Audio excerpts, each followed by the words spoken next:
right, we're going to go ahead and get started. I just want to say, first off, thank you for coming to the SIFC open hearing tonight. It's good to see a lot of familiar faces and a lot of, people showing up to this sort of thing. It's pretty important. Got a little wanderer right there. Yeah. So I'm going to go and give a brief overview of what tonight will look like.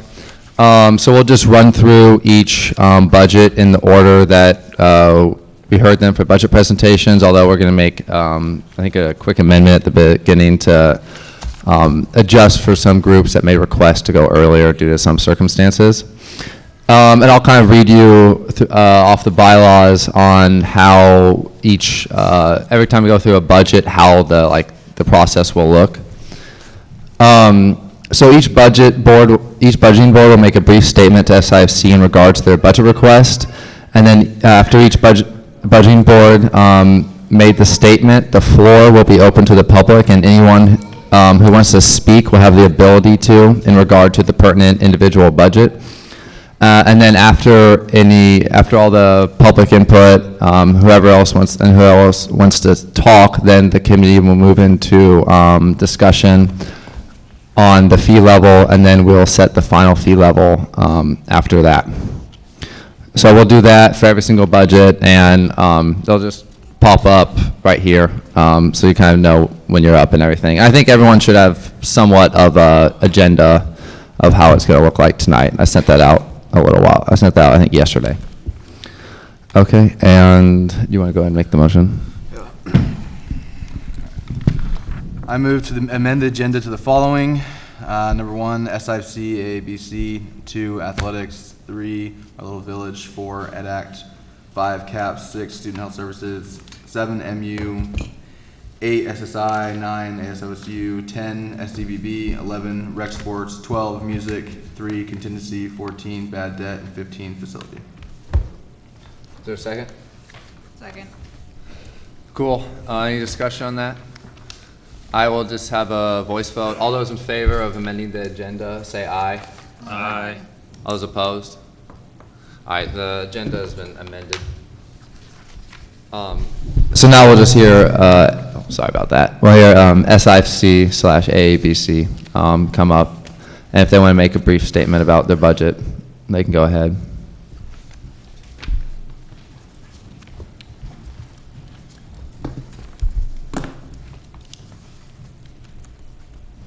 Oh yeah, and then there's a sign-in sheet on the table, so whenever you come up and speak, if you could write down your name and what organization you're affiliated with, that'd be great, just so we have a record of everyone who spoke tonight.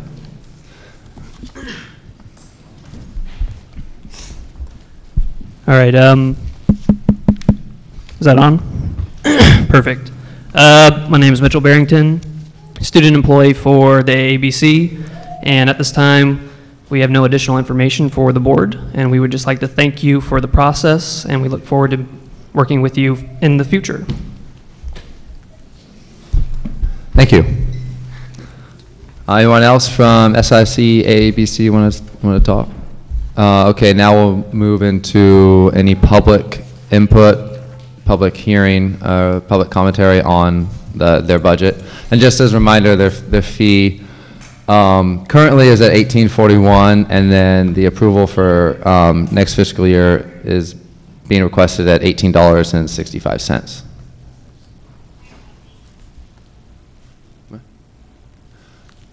Any public input? All right, seeing none, we'll close the floor to the public input for SIFC, AABC, and we'll move into committee discussion on this fee.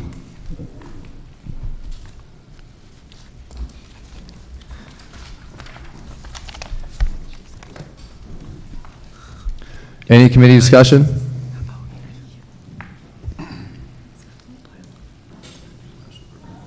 What's that? I'd entertain a motion. I move to approve the fee for SIFC administration for fall, winter, spring, $18.65. Second.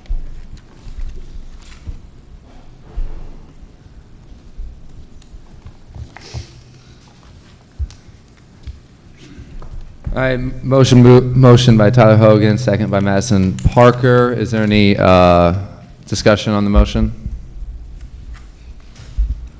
Hearing none, we'll move into a roll call vote to set the final fee level for SIFC admin / AABC at $18.65 for fall, winter, spring fiscal year 14. Amelia.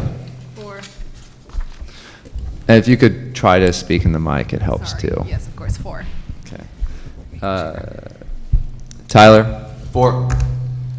Nick. 4. Madison. 4. And Tori and Tarrant here.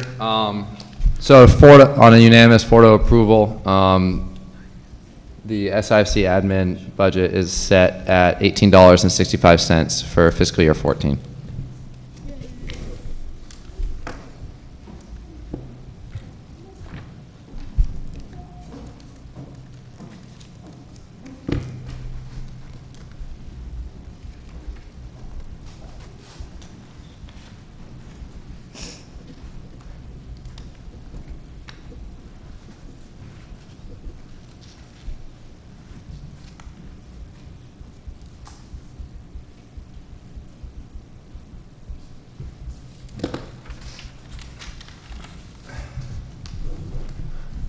All right, now we're going to move in for the athletics budget, and let's see if athletics want to make a brief statement about the budget.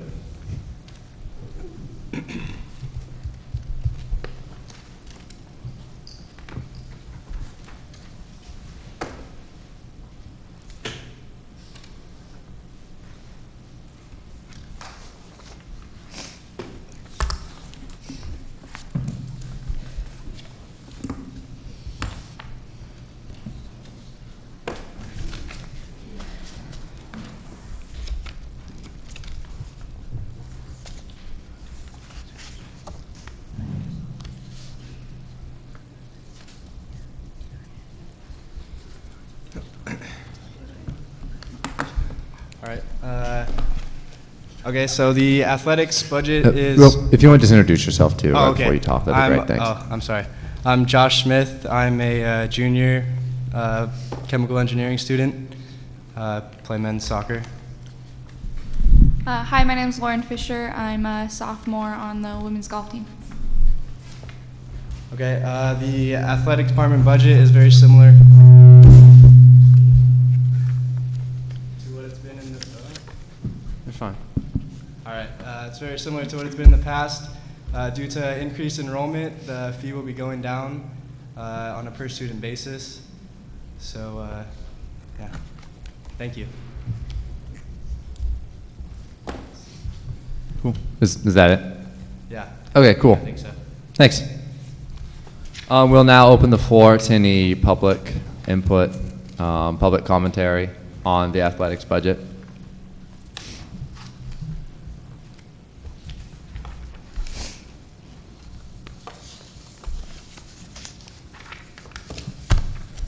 All right, seeing no public commentary, we'll close the floor right now. We'll move into committee discussion.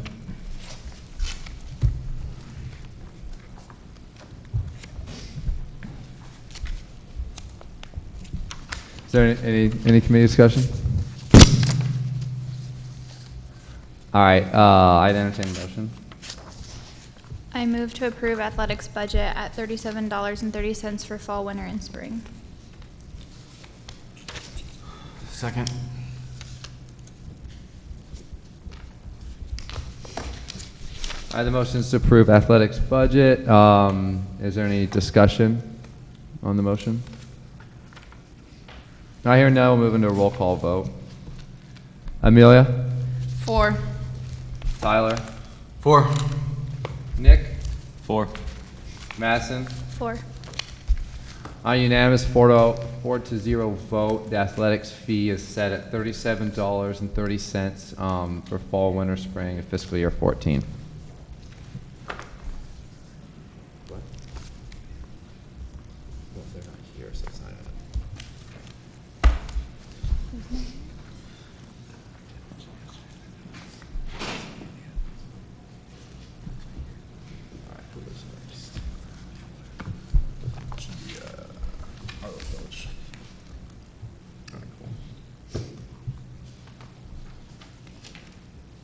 So now we'll go in here, our little village. And I just want to make a quick reminder, something I forgot to mention at the beginning.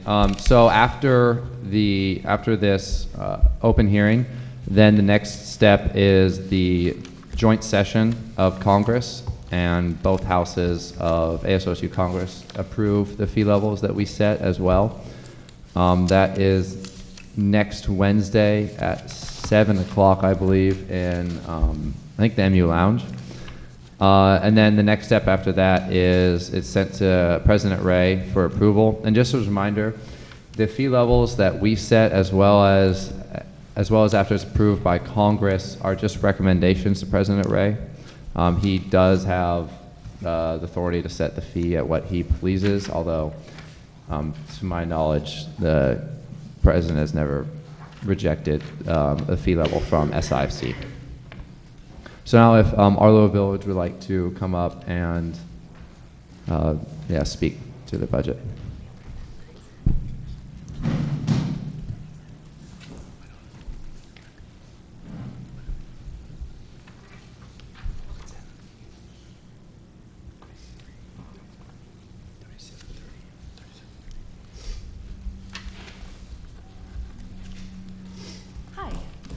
Thanks so much for being here. I'm Michelle Marie. I'm the chair of the Student Parent Advisory Board.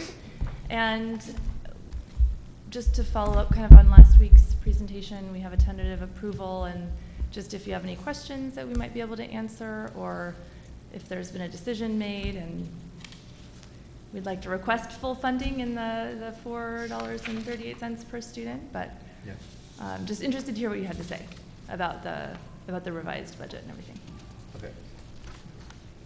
Well, I mean, we're not gonna, so this is where you just kind of make a brief statement about, so you could like talk about whatever, you could say whatever you want about the OOV budget and the request. You could go in the decision packages briefly, and then we'd move to public input, and then that's when the committee would start discussion. Okay, perfect. And then, I mean, we can still ask you questions as well and discuss when we're in discussion as well, but I mean, we're not going to really go back and forth right now. That'd be after the public input. Okay, great. I think we have a couple people here, so maybe just for the benefit of everyone who wasn't at our presentation on Tuesday, I'll kind of go over our decision packages, and so that everybody behind me knows what's going on. Yeah.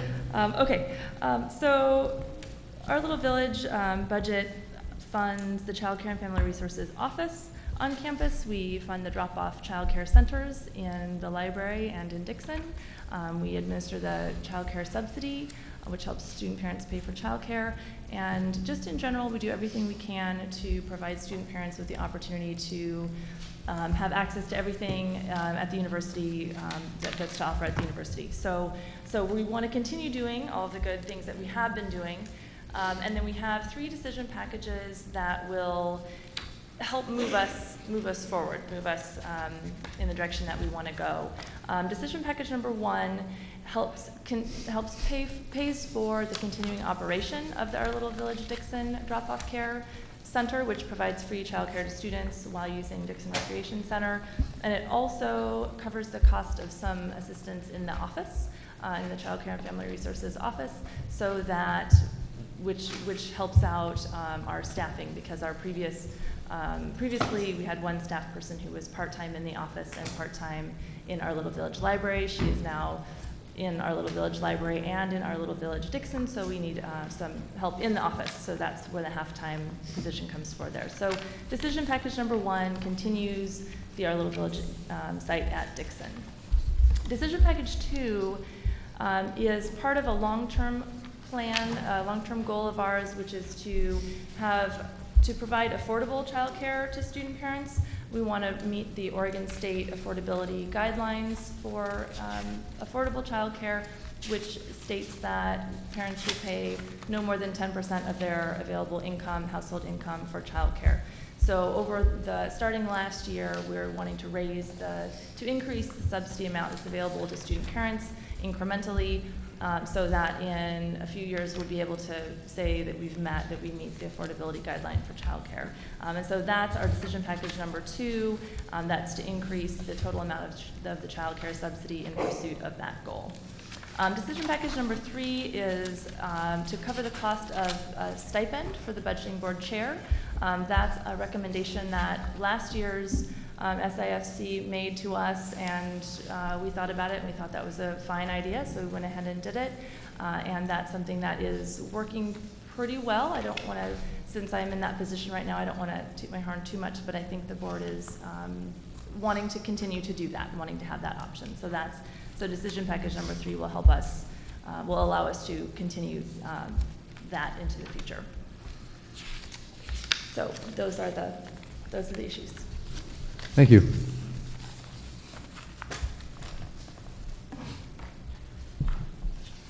And now we'll move, open the floor to any public testimony, commentary, or input.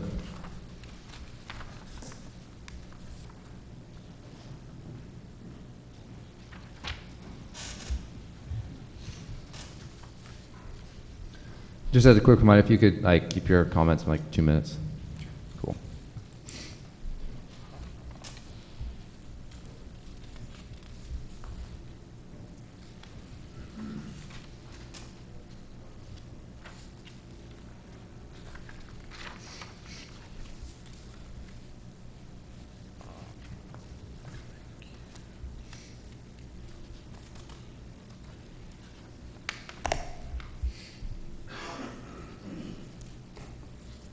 Hi, thanks for hearing me. My name is Joshua Sexton. I am a junior here at OSU in the engineering program, and I'm also a student parent. And I guess I just wanted to add my voice to their proposal here. I guess they do a lot of good work, and I think that since we don't get much recognition from the university itself, any help that we can get outside of that, can really go a long way.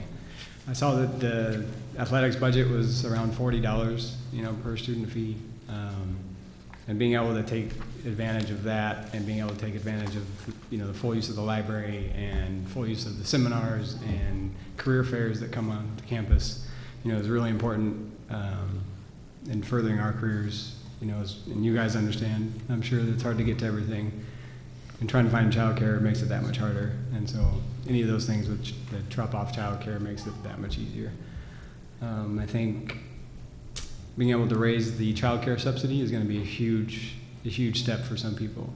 I think I paid somewhere around the lines of $7,000 up, for my childcare last year, and I'm on probably a similar student budget as you guys are.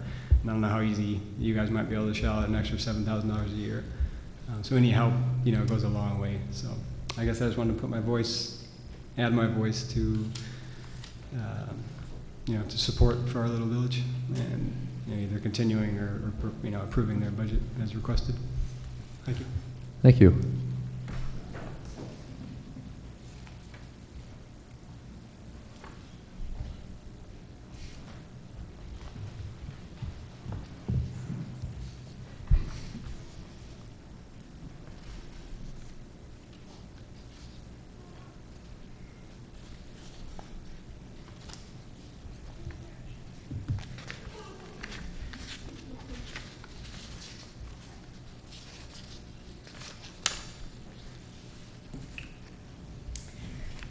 Good evening. My name is Therese Jones. I'm a graduate student in the Human Development and Family Sciences program. I'm also a student parent.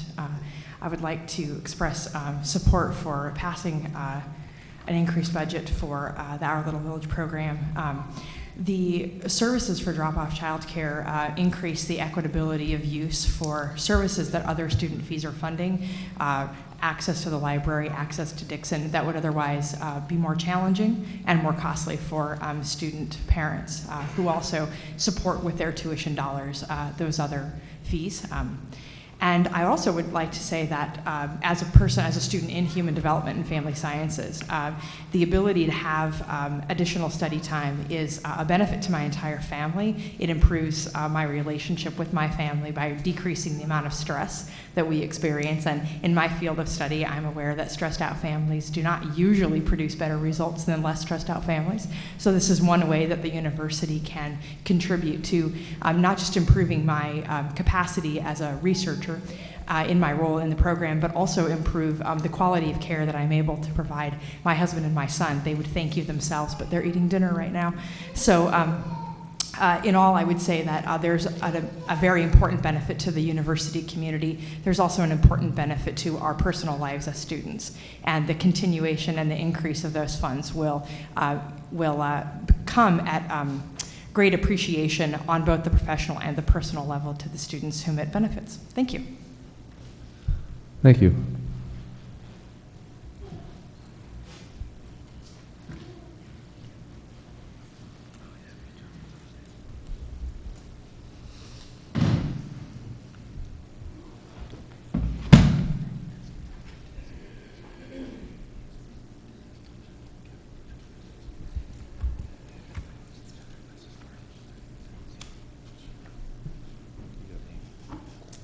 Hi, everybody. My name is Lexi Merrill. I'm a student here at Oregon State University. And I just, last year I sat on the Student Parent Advisory Board and went through the budgeting process with them. I'm also a student parent, and so I use the resources that they have quite a bit.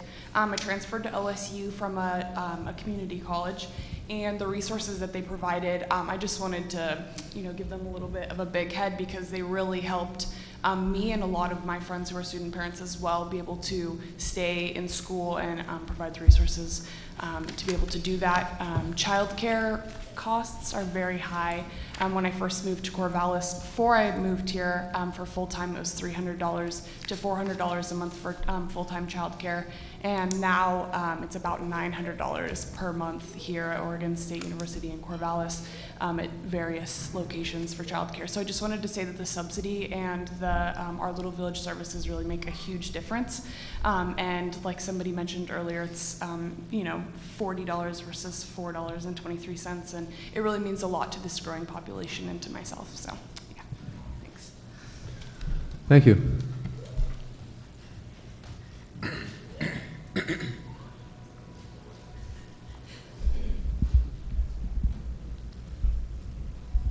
Is there any more public input? I will close the floor to public right now and move into committee discussion. So as the budget liaison to Our Little Village, I just want to say I really appreciate the reformatting of the budget. To me, it seems that everything is in line. I am fully supportive of all of these decision packages, and I appreciate you all taking our recommendation to have $10,000 of the subsidy come out of working capital, and then having the $7,500 as from the decision package. So I personally am in full support of the $4.38 fee for this year. Yeah, I would just say on the same note, I think that some of the kind of minor changes that you all made are really great, and I think that it makes kind of your work down, the spend down from that working capital really sustainable, but it also does a good job to make sure that the fee per student isn't increasing very much, but you're still able to get the extra money that you need to be able to operate, at that, that high ability to do the great things you're doing for the students on here. So I like that some of these things were changed to still get the $17,500 increase in child care subsidy, but have $10,000 coming out of your working capital. I think that's a good plan, and I think students will appreciate it, both the students that are paying for it, maybe not using it, but definitely the students that are utilizing that resource.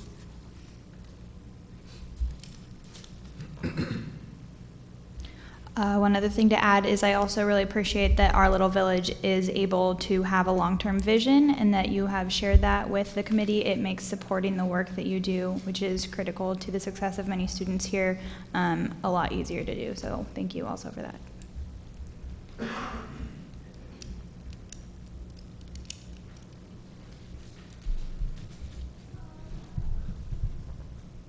Is there any more discussion?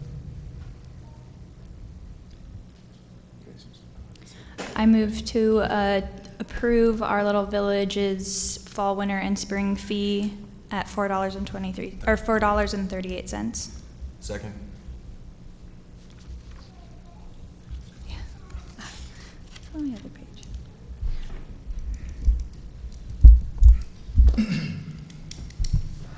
Is there any discussion on the motion made? We'll move into a roll call vote for the motion to approve Our Little Village's fee for fiscal year 14, fall, winter, spring at $4.38. Amelia? 4. Tyler? 4. Nick? 4. Madison? 4. On a 4-0 unanimous agreement, the fee is set for Our Little Village at $4.38 for fiscal year 14 during fall, winter, and spring.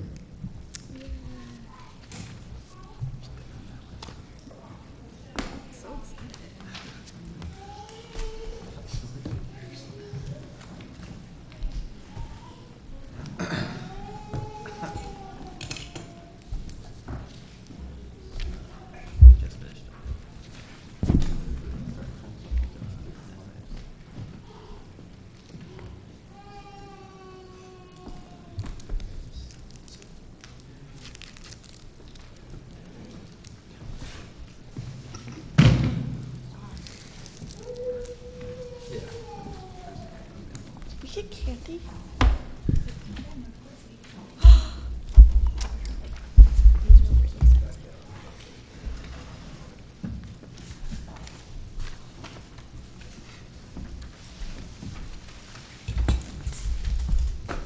We're just going to get organized here real quick.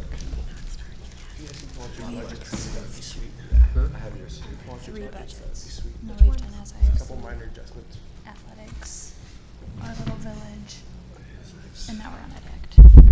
So this is the updated. Definitely missed the candy on that side of the table. Oh my gosh, here. Do you want the candy closer to you? Just throw it at them.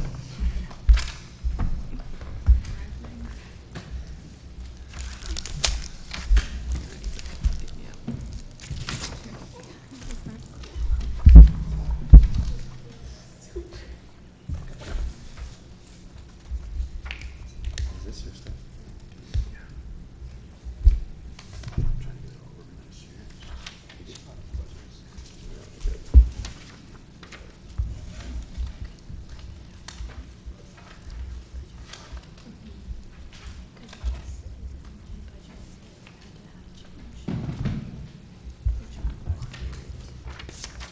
All right, now we're going to move to educational activities budget. We tentatively approved the fee at $9.58 for fall, winter, spring next year, and the summer 2015 fee at $7.17. And now, if they would like to speak to their budget, you can go ahead. Greetings. My name is Drew Hatlin. I'm a senior studying political science, elementary education, and communication. And I'm here representing educational activities as the chairman. I want to thank you for your time and diligence in looking over our budgets, as well as consideration in our decrease of the student incidental fee. We do have 2 minor changes, rather reallocations between the KBVR TV and FM budgets that I would like to address before we move forward.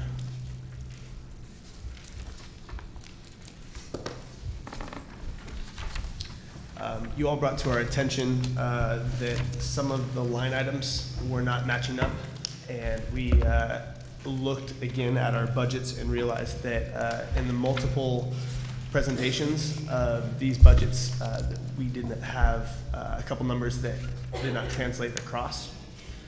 And those would be in the form of the broadcast program services that we talked about, the CNN line items. Those numbers have actually reduced and have been reallocated to travel for both FM and TV. So not changing the overall dollar amount, just which line item those dollars are going for. And I'd be happy to clarify what those amounts are if it pleases the committee.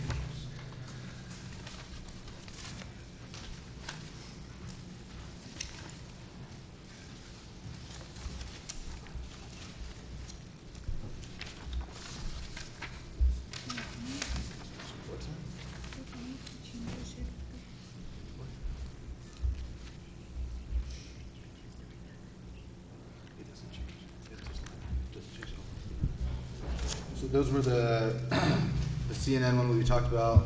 The line items are 24535 as well as 39515. The out-of-state employee travel. I'm sorry. No worries. 39515. Oh, just, okay. These are switched? Do you happen to have that working capital plan from I do. yesterday? You want to, could you bring it up to me? I have You it have one? Put my paper airplane in if you want. for the,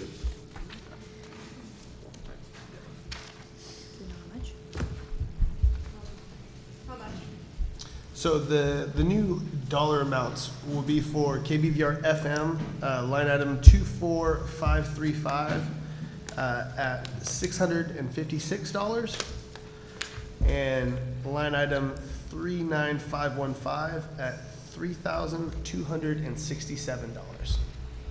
Not changing the overall total. wait, Could you repeat those? Yes. So we're changing the 24535 broadcast program services to $656, and the out-of-state employee travel, the very last line item, at $3,267 of KBVR FM. And that's to account for the travel to conferences and professional development. but those are the only two line items that change? Correct. Okay, so, yeah, As well as in Where- KBVR TV. okay, but it Same nets, shift, but it different nets out numbers. somewhere else, right? Because your net's the same, because those two line items wouldn't add to equal 3,267, they would equal 1,732. But it nets out, so. Yeah, it's probably the somewhere net else. difference should be the same. And for KBVR TV, the line item for broadcast program services would be $328, and the out-of-state employee travel would be $2,120. What are the line items for that? The same. Same ones. Okay. Okay, that was from KBVR. That was just the small shift in oversight. Okay. And if you want to bring up a discussion, we can talk about that in a bit. And I'd also like to implore the committee to reevaluate our recommendation to lower the student fee another $1.50 by taking an allocation from our contingency fund. With that, thank you very much. Thank you. Thank you.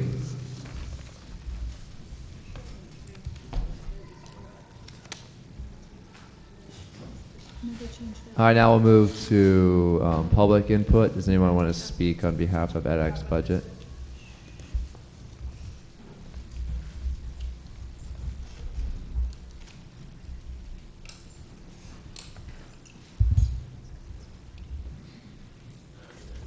All right, seeing none, we'll move into committee discussion.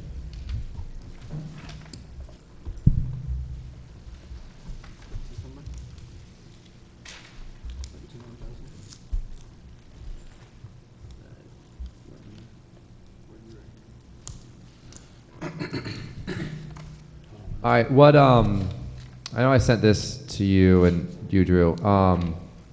The working capital plan, that the main reason why I wasn't comfortable with it was just because I wanted to kind of see something more than just a 1-year withdrawal, just to offset the fee 1 year, because I mean, then you would have to bump it up the next year.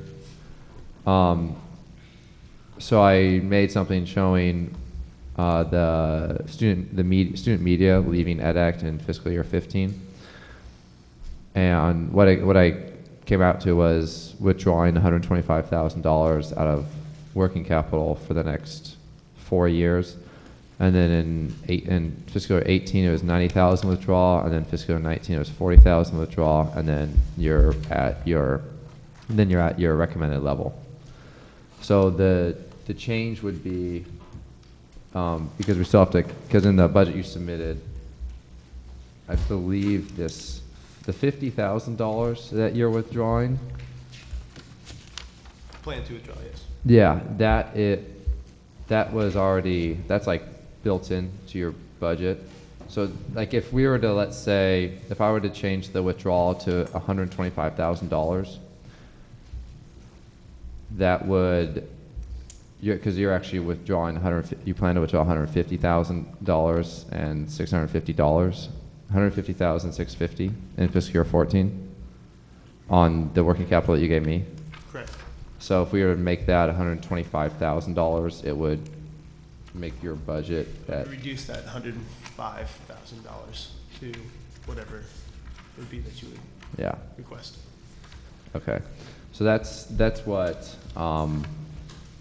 I came up with, and what did you think of it? I'm just kind of curious. Oh, well, I didn't really see the justification going across. The reason that we had a tentative plan for our spending down of our capital that was incomplete past this first year, aside from that 10% and 20% plan, was that next year's committee was going to reevaluate what that withdrawal was going to look like, whether or not it was going to maintain that $1.50 decrease. We just knew that with student media moving out of educational activities, that there was going to be a decrease in need for working capital, so that in 4 to 5 years we'd be able to spend that down to an appropriate level. But you wanted to do it like basically with this next fiscal year being the main year that you draw down and then working on smaller amounts after that? Or are you hoping that if they reassess the level based on whatever the actual need is and what the current level of that fund looks like, then they would be able to make a larger commitment to reduction again for the next fiscal year? Correct, the latter. With student media moving out, our draw from student fees is going to be significantly reduced. So our ability to offset those costs would be able to come out of our contingency fund and not necessarily need to be at that level of $150,000, that it would be able to be reevaluated next year with the new committee. And so you don't think that there would be any need for any type of increase then for the next year, if that were the case, to drop this much? Because I think that at least what the board was, when we discussed this, is we want to make sure that it's as sustainable as possible, so that we're making sure that all these organizations are using students' money responsibly. And so one of the things that we looked at was what the impact might be on the budgeting process for next year, so the fiscal year beyond what we're budgeting for right now. And if let's say all the student organizations that EdAct encompasses were to actually fully spend their entire budgets, then you may not have the extra money coming over that you think to be adding to working capital, and so you might not be able to make that same kind of commitment, and there may there's the potential or the possibility that you would actually need to see an increase. And that's the only thing we don't want to see, because we love seeing the decrease this year that you all propose. We want to make sure that that decrease doesn't result in an increase in the next budgeting cycle. Absolutely. Yeah, with the transition of media out of EdAct, the committee itself and the funds that we would be requesting for educational activities would ideally significantly drop, with the under $700,000 coming out of our net expenses. So we envision significant drops in educational activities fee alone. Bless you. Thank you. Does the committee kind of get the difference between these? Because I think I might want to pull up the one I made and kind of walk through my reasoning behind it. I think that might help. It's completely up to you. I do have a midterm in probably 10 minutes, just FYI.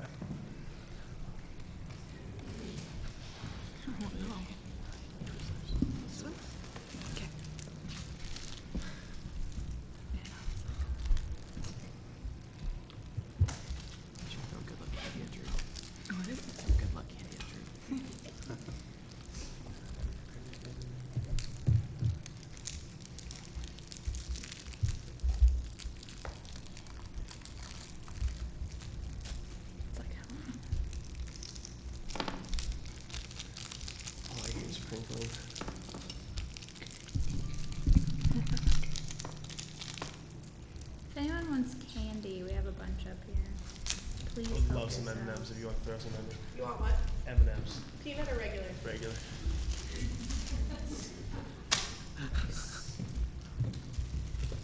Anyone else? Thank you. So I'm trying to, it's actually hard to think of this right now, but actually I think this one would actually lower your fee by a little bit more, because I'm struggling to see where that extra, that $50,000 that you take out for your funds, this appropriate for the student orgs, that's not, is that expensed into your budget? Because I don't see that anywhere on. No, that's in the plan to draw down the fee. Okay. No, Wait. your proposition is actually lower the fee even further. Yeah. If that's what you deem the most I mean, appropriate. go for so it. so you can see where it shows media, that's the expenses of media expected for this next upcoming year. And then the one below that is the student orgs piece. And then 15, we expect media to be out. And then I just grew the expenses by 3% a year.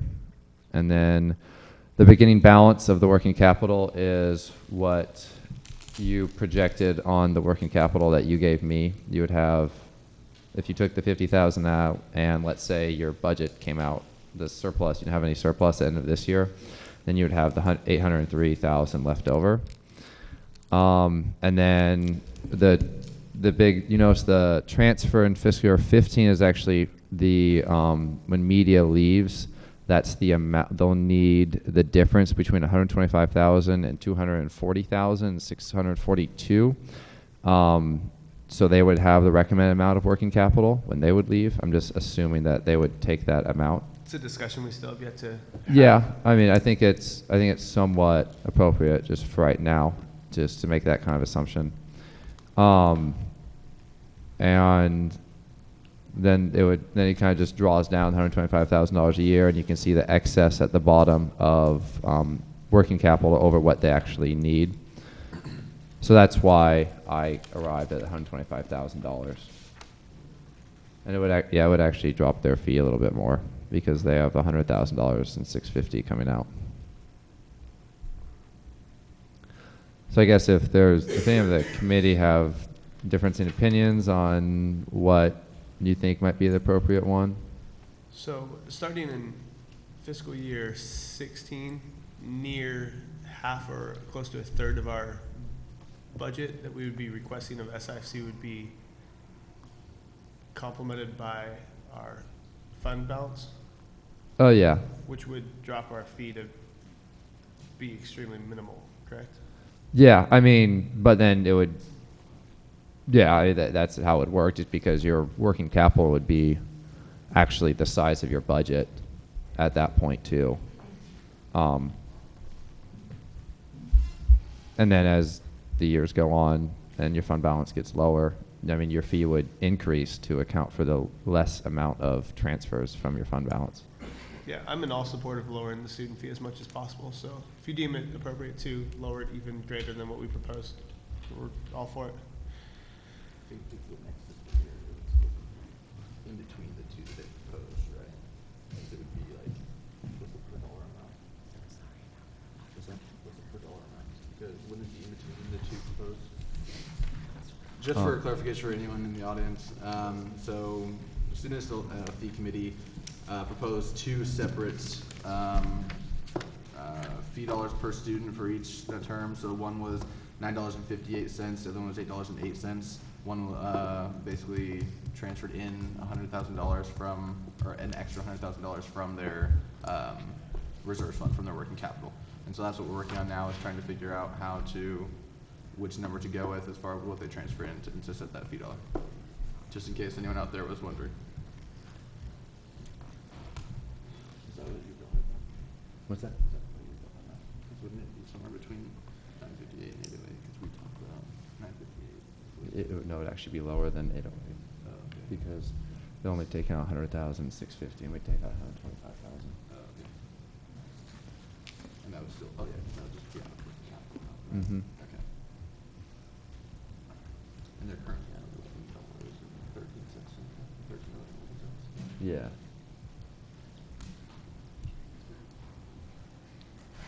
What's that? Yeah. Do you want to switch to the PowerPoint? Yeah, Or- gotcha. Cool. Thanks.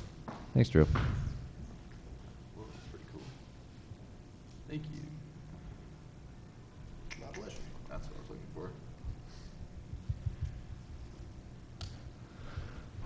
So the new fee would be at $7.71. Awesome. What would the summer fee Will we offset The summer fee would still be $7.17. I mean, I think it's, Would that be over the next 5 years, would you be able to have that, or a fee similar to that, and then after? well, I mean, their fee would actually drop significantly next year because of student media, but it would, I mean, I'm not exactly. You wouldn't actually have to see an increase until fiscal year 18, right? Well, I mean, the fee would slowly go up just because expenses would go up and we'd still be keeping the transfer the same. And I mean, who knows what might happen, but that's, I think, it seems like the guesstimate we're trying to make is appropriate. And I just want one thing stated for the record for student media and the possibility of moving out. 2 years ago, EdAct gave student media fund balance to cover their deficit that they were carrying in that fund. So when you go forward and projecting, that's not going to be additional working capital that's came from student media, came from other student organizations. So I'm not opposed for you guys cutting this fee necessarily to that level, but you're going to see a different sliding scale. And I forgot about that, Brad, when we talked earlier today, so I apologize. can you explain that? Yeah, so some of when we did a history of where our working capital has come from, we found that it's been predominantly come from the underspending of student organizations. And there's actually been allocations out of that to cover some additional expenses in the student media realm. So that was part of the discussion when we looked at whether or not we would be transferring some of that fund balance with student media or not, was to see how much they've actually paid into it or drawn out of it. Mm-hmm. So that's why it was a discussion that we were going to have in the spring to talk about how much and or if they would even take some of that working capital with them. Okay, yeah, and if that would be the case, I mean, these numbers would be an underestimation too. So I think it's fine. Unless you need more input from me, I should really run. Yeah, you go to your midterm. Okay, thank you. Kill it. Jen, was there something you wanted to add to that? No, I just wanted it stated for the record because of the fact that student media is trying to move out of EdAct, and I didn't want that not on public record for later on comment, basically. Cool. Thank you. Yeah, so right now we do have, if we do move the $125,000 out, the fee level for fiscal year 14, fall, winter, spring would be at $7.71. With a $7.17 summer fee? Yes. Everyone kind of understands where that's coming from?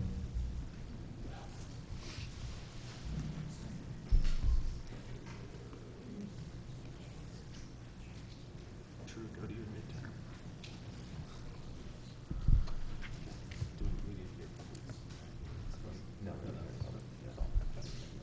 Yeah.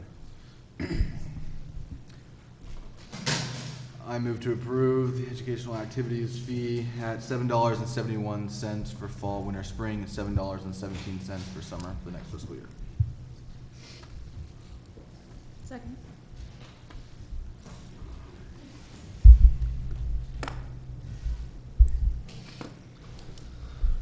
All right, do we have discussion on the motion? Public or the committee? What's that? Public or Committee. All right, hearing none, we'll move into a roll call vote to approve edX fee level at $7.71 for fiscal year 14, fall, winter, spring, and $7.17 for summer 2015. Amelia? 4. Tyler? 4. Nick? 4. Madison? 4. And I vote 4 because the reduction is greater than 10%, so it requires unanimous approval by the committee and chair. So in a unanimous 5-0 vote, the fee level is set for EdAct at $7.71 fiscal year 14 and $7.17 for the summer 2015.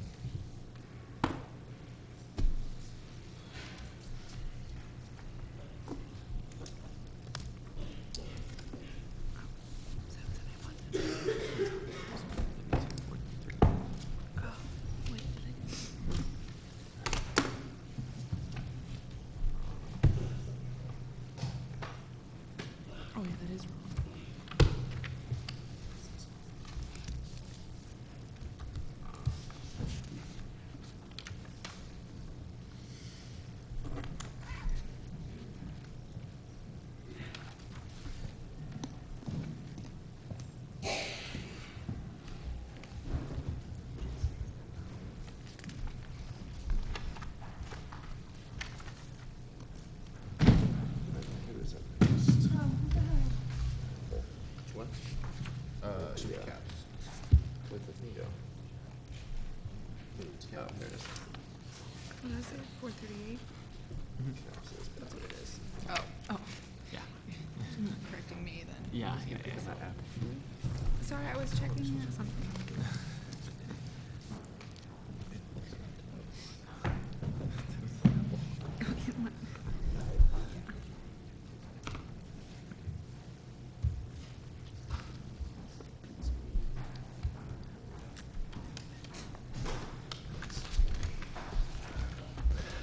And now we're going to move to hear counseling and psychological services budget. We tentatively approve them at $35, fall, winter, spring 14, and $35 in summer 2015. And does anyone want to speak, give a brief statement about their budget?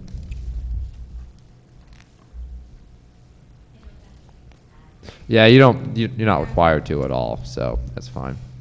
All right, we'll move into public testimony, public input.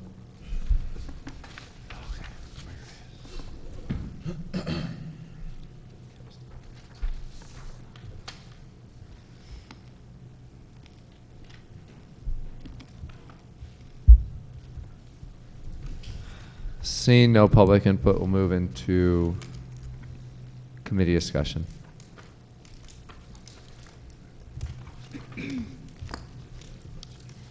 I move to approve the counseling and Wait. psych.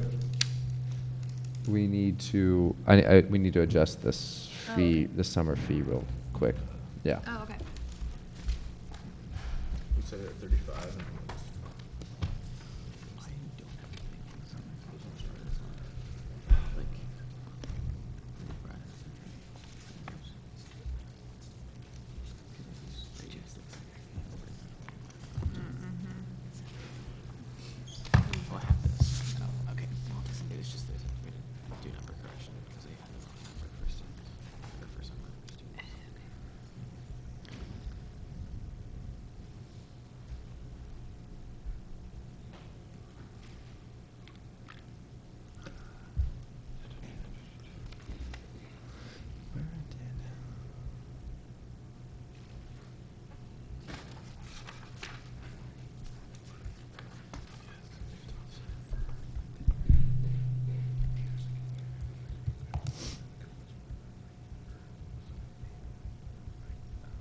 Jen, did I send you the stuff about?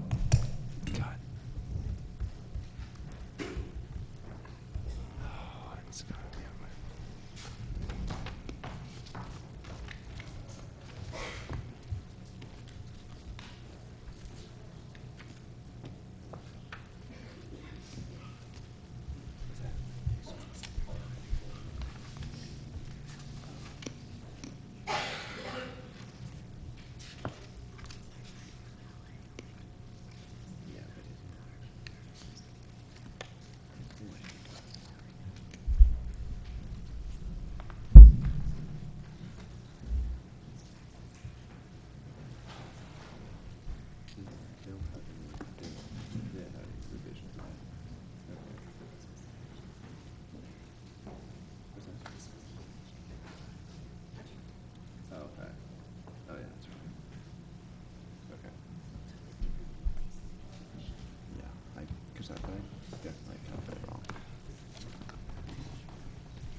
What's that? No, I can't. I don't know where it is. I'm gonna take a quick recess because I need to find it. We're gonna take a quick recess just because we have to find where this is. Take a quick recess. We're gonna take a, except to find wherever I put this. We have a quick recess. We'll be back here at 6:10. Y'all can take breaks.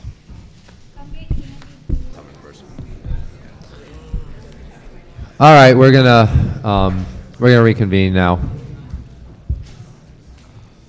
So just quick summary of kind of what we're about to do. So the issue we had was CAPS used the 2015 summer enrollment numbers in calculating the summer fee for 2014. So it actually, they were overestimating how much money they were going to receive in fiscal year 14. So we had to bump up their fee, or at least we're going to bump up their fee to $35.23 for the whole year, just to compensate for the overestimation. So that's what we were trying to figure out.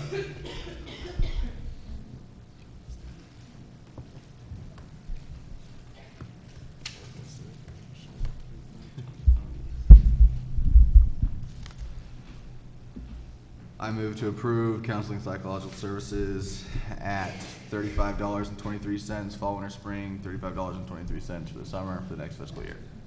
I second.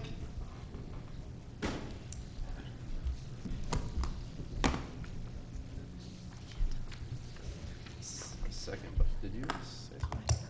Or Tara. We'll do it second by Amelia right now. That's fine. God. Not a big deal. Any discussion on the motion? Hey, Brad, why did fall, winter, spring go up if we just set the summer number wrong? No, because the enrollment number for that they were using to calculate their fiscal year 14 budget was higher than what it should have been, so they were overestimating how much money they were going to receive that year. So we have to bump up their fiscal year 14 fee, which is fall, winter, spring, to compensate for that overestimation. And then we keep the summer the same just because for both, yeah, we And keep it the just summer. happens to be 320 or 3523. It was, yeah, it came out, I mean, they have, part of it's like working capital drawdown, so 3523 was a good compromise. Any more discussion on the motion? I will move in a roll call vote to approve CAP's fee at $35 for fall, winter, spring, fiscal year 14, and $35 for summer 2015. Amelia? 4. Tyler? 4. Nick? 4. Madison? 4. Tara? 4. Unanimous 5-0 vote. CAP's fee is set at $35 for fall, winter, spring, and summer.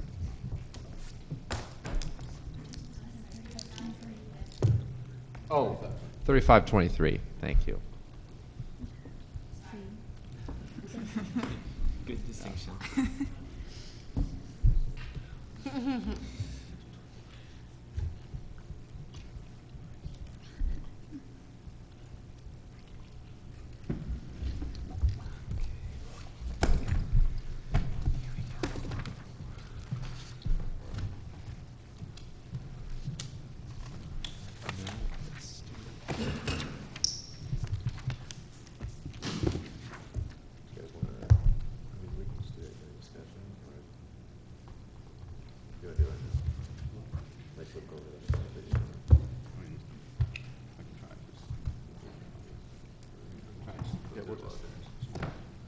All right, so now we're going to hear student health services budget. We tentatively approve them at $85.20 for fiscal year 14, fall, winter, spring, and $89.09 for summer 2015.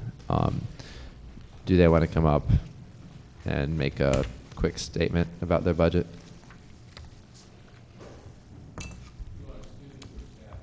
It's either.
Yeah, you can go ahead, Oh, Joel.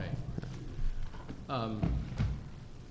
Well, we've supplied a number of updated documents to you, and we have put together on the first budget scenario, working the changes that we needed to make in order to make the first one come out to zero.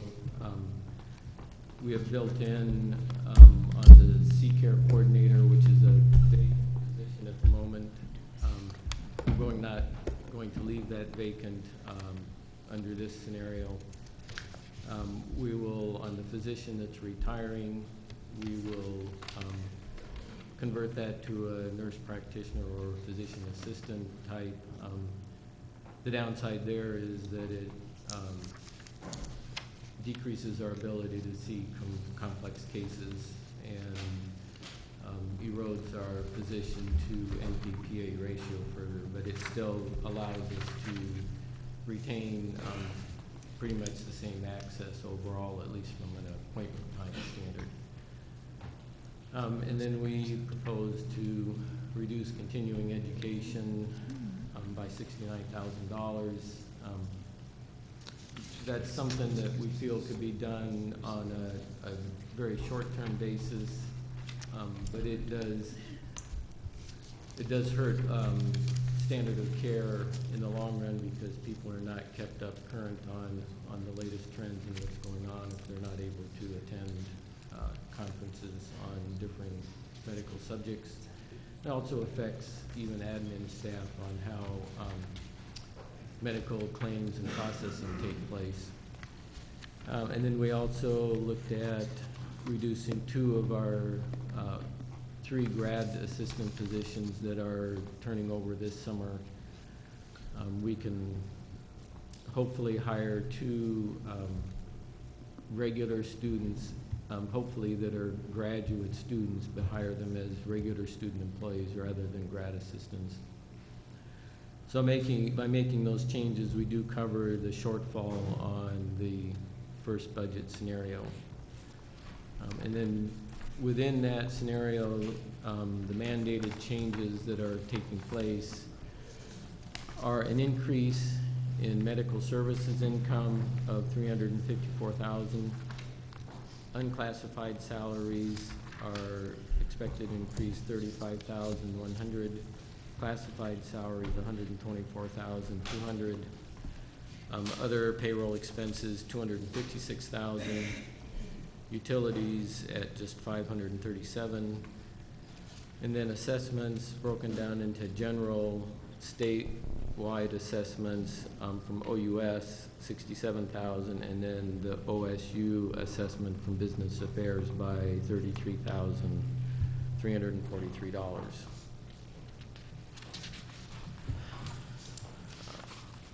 And then from that point, we move into the second budget, which returns or recognizes fees from the increased enrollment. And so those first cuts that I outlined are restored into the budget, and the second budget retains the fee at the current level of $89.09 for fall, winter, spring next year, as well as $89.09 in the summer. And then the main changes between the first budget and the second budget is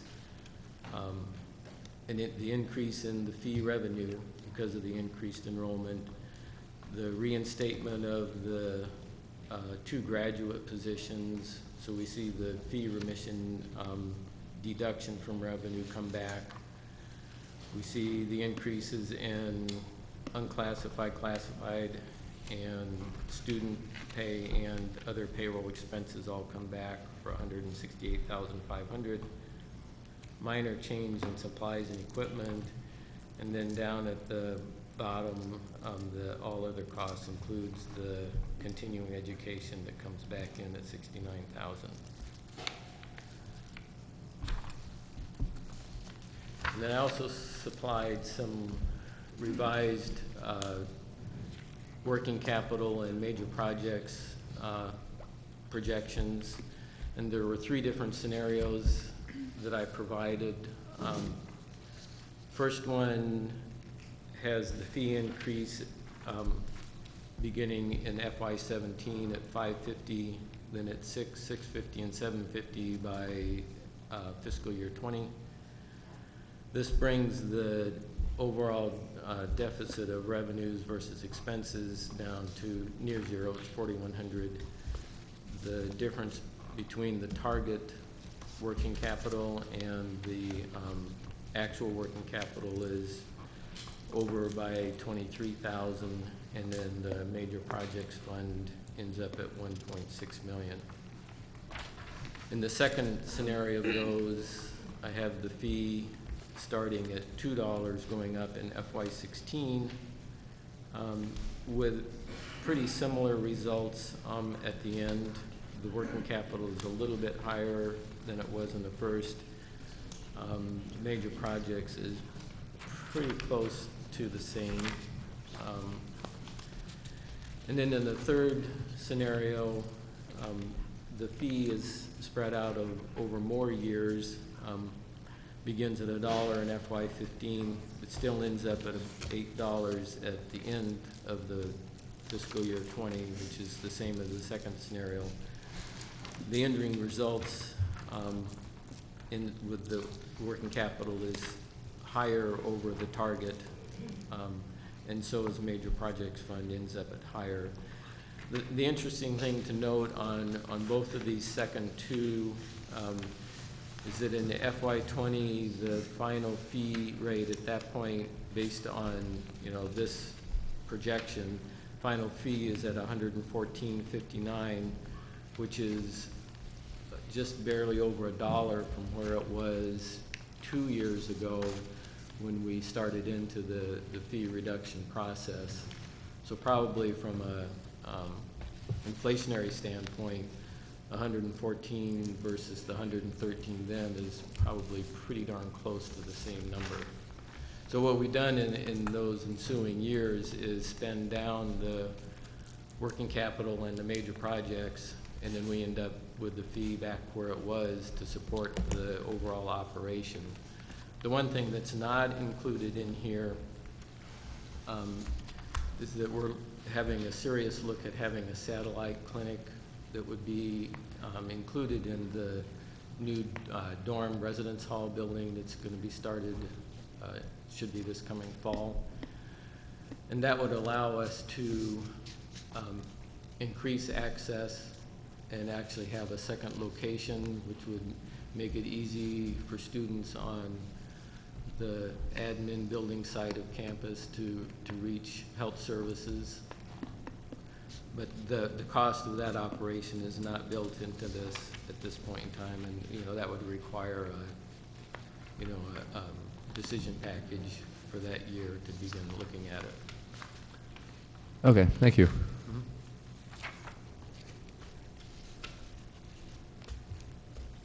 And now we'll move into any public input. If anyone wants to come speak on behalf of student health.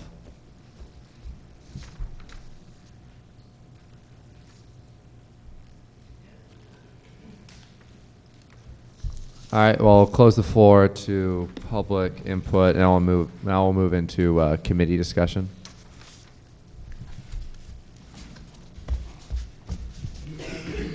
Does everyone see the 3 different working capital plans? Yeah. Everyone kind of gets the difference on them.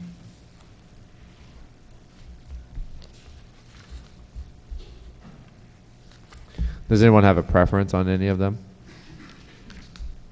Can I get like 1 minute to look over this new budget?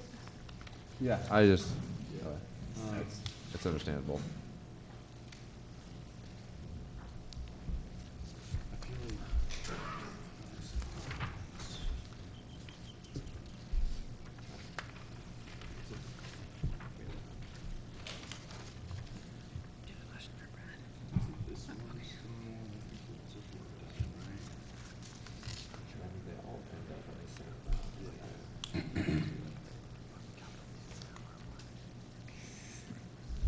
Brad?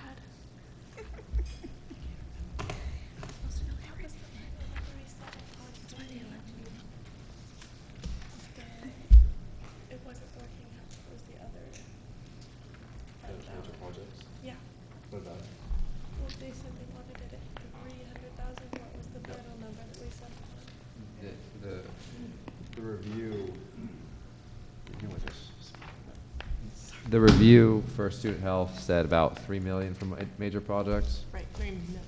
Yeah, and they're, I mean, they're drawing down much below that because 3 million is a little high.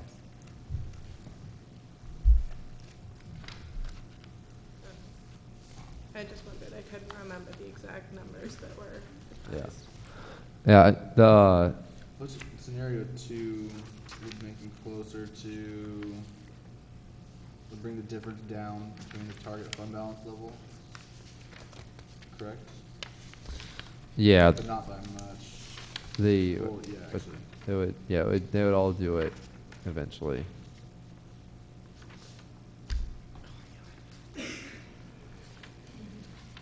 The main reason why, 'cause they're asking for 8990, but we approved 8520, just as a reminder, because we were not, they're asking for 8909. Yeah, but we approved 8520 because we were not clear on several things. Do we need to I mean, we could do a budget request for them to pursue that one. I mean, I don't know, that's something up to, yeah, does anyone, like, for me, I'd recommend approving 8909. The main thing would be, like, I think we should have a budget note on what working capital plan we would want them to pursue, and kind of a reminder to next year's committee what one that this year's SIFC recommended. If anyone has any opinion. I mean, the really difference is you wait till fiscal year 17 and you bump it up by 550, and it's pretty abrupt from there on out, or you could, I mean, it's just they're more moderate in the increase. I'm more a fan of the slow and steady, but whatever the rest of the committee thinks, I mean, Yeah, I like. it all ends in the same place. Yeah, I like the little slower one. Or more gradual, I should say, not a sudden Well, bump in we 17. don't know. I got But yeah, you. but that's what they wanted. Yeah. Okay, cool. Yeah, I'm inclined to scenario 3. That's just me, I never like fee jumps.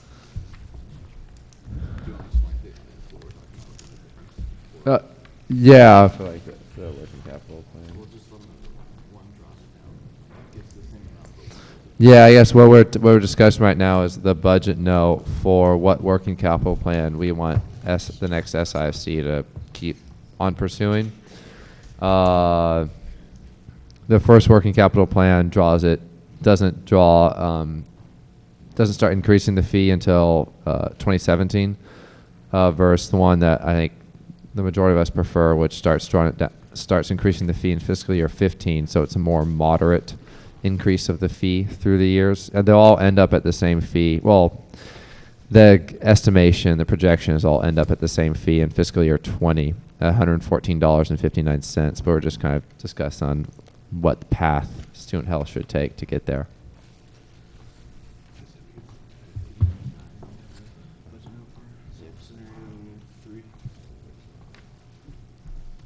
This the most gradual.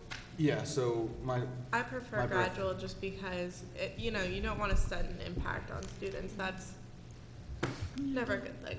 I don't think any of us are advocating for anything other than scenario 3. Yeah, so Cool.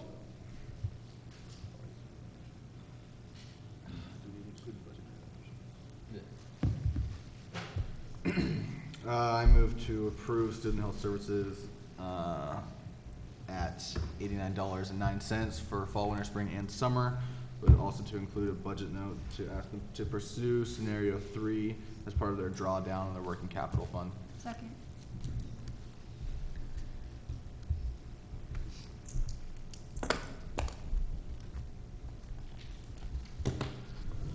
All right, there's a motion. Is there any discussion on the motion?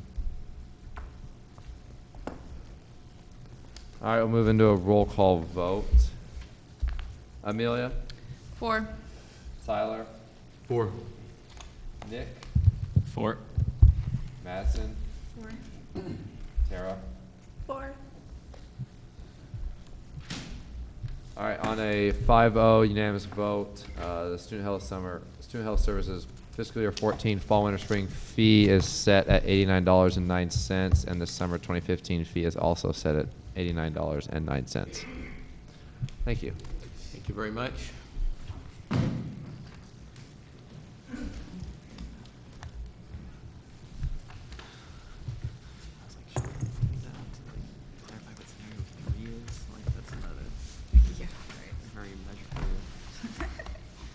Someone's good with the minutes, and it's like, yeah, it's 33. I don't have that paperwork, but yeah.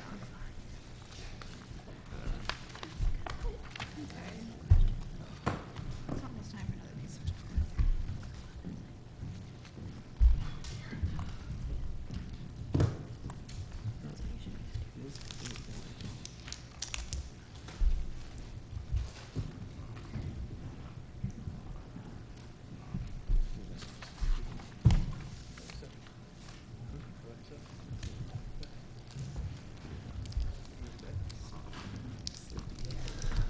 All right, now we'll hear the budget from the Memorial Union. It was tentatively set at $73.18 for fall, winter, spring 2014, and $69.86 for summer 2015.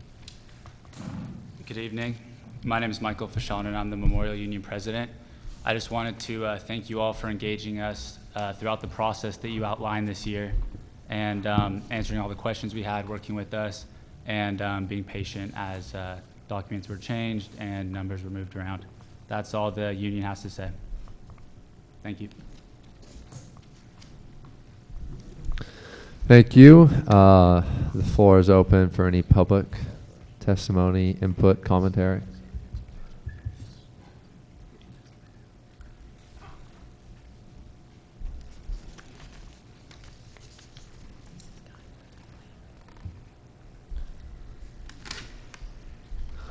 All right, seeing none, we'll move into this committee discussion for the Memorial Union.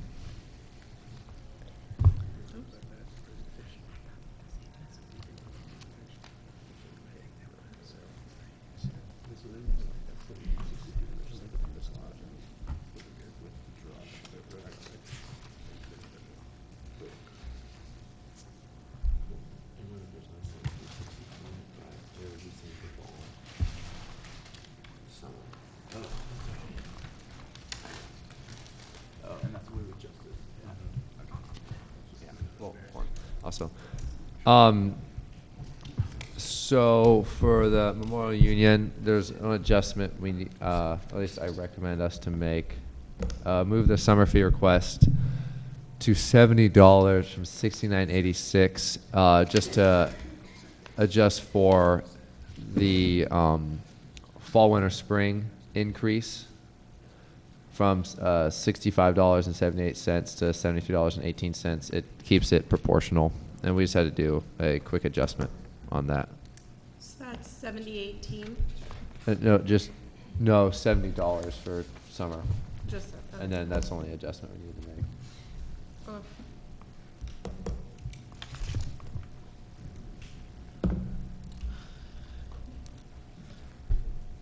Is everyone comfortable with like the working capital plans that you have in front of you?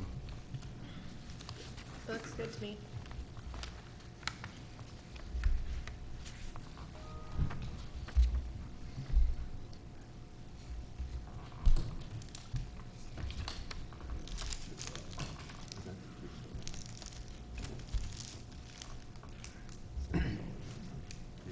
So I move to approve Memorial Union at $73.18 for fall, winter, spring, and $70 for the summer for the next fiscal year. Second.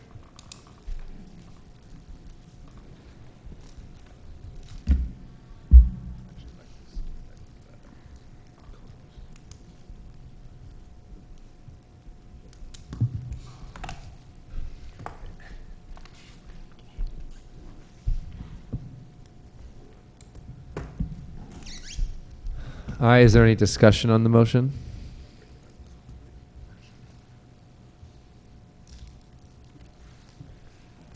Hearing none, we'll move into a roll call vote. Amelia? 4. Tyler, 4. Nick, 4. Madison, 4. Tara. 4. Unanimous 5-0 vote. The MU fee is set at $73.18 fall, winter, spring, fiscal year 14, and $70 for summer 2015. Thank you.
All right, now we'll move to Student Sustainability Initiative budget, and it was tentatively approved at $2.14 fall, winter, spring 2014, and no summer fee.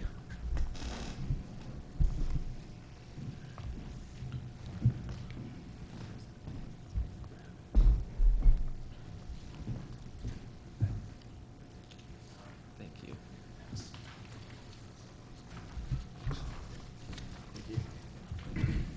Thank you.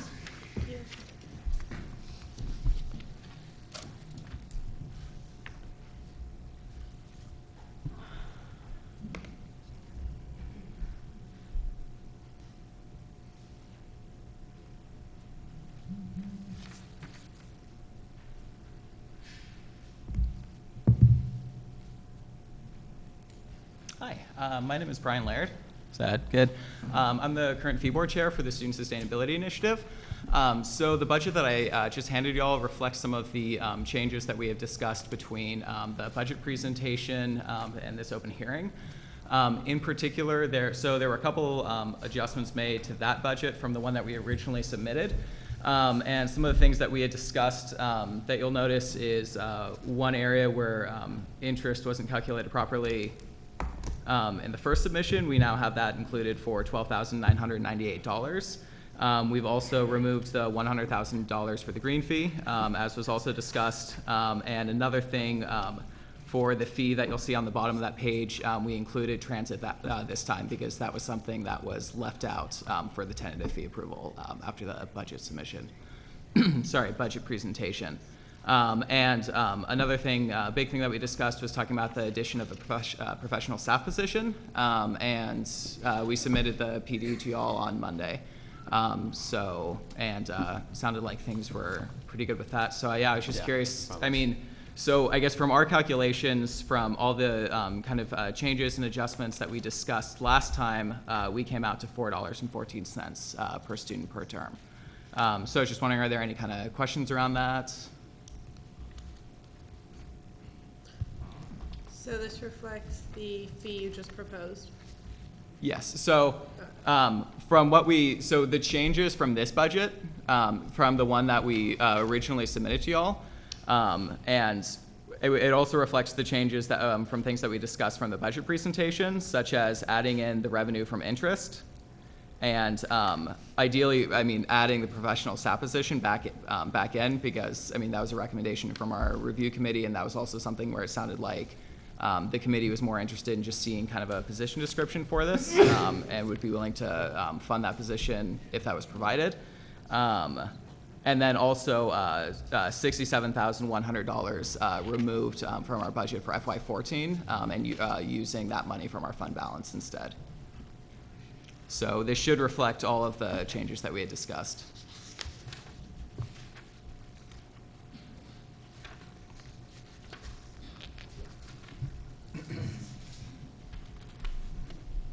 Oh, sorry. I was one note. I just printed this one out. As far as income less expenses, let's see.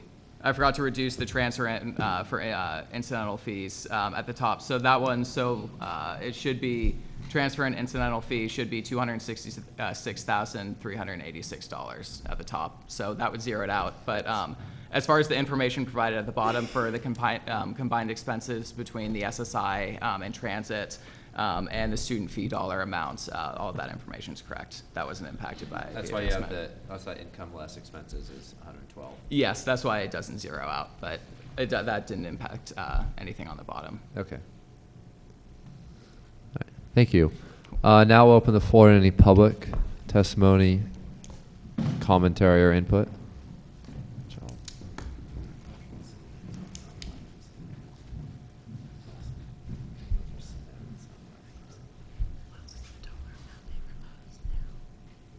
All right, seeing none, we'll close the floor. Now we'll move into committee discussion.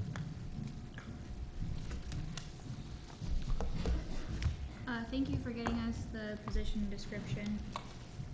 Appreciate that. Yep, it looks good.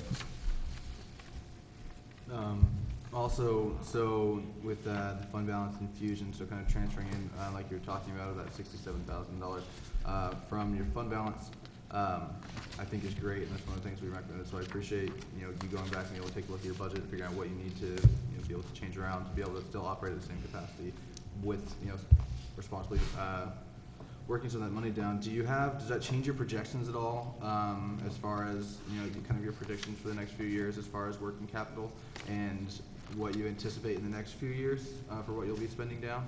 Or is it going to be something similar with that amount? Will that be reevaluated within the next budgeting cycle? I guess I should have asked you before you left, but. Yeah, you can come up here and.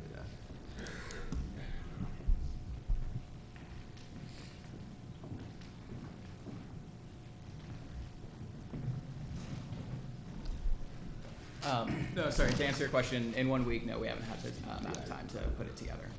I didn't think there'd be a full plan. I just didn't know if Yeah. it was said like, hey, maybe at this rate we can kind of work down this amount for the next few years, and that'll be a good transferring amount, or if that's something you just said, hey, you know what? After we're done with this budgeting cycle in the next months, let's try and work together to figure out what that rate might look like, and then let the next chair or budgeting board know, hey, this is the number we went with.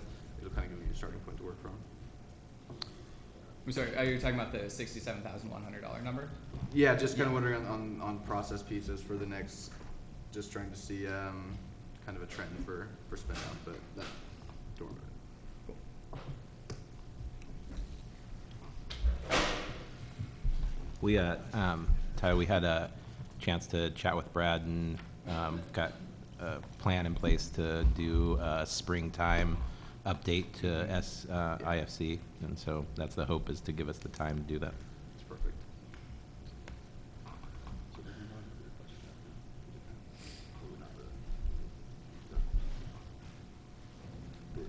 Yeah.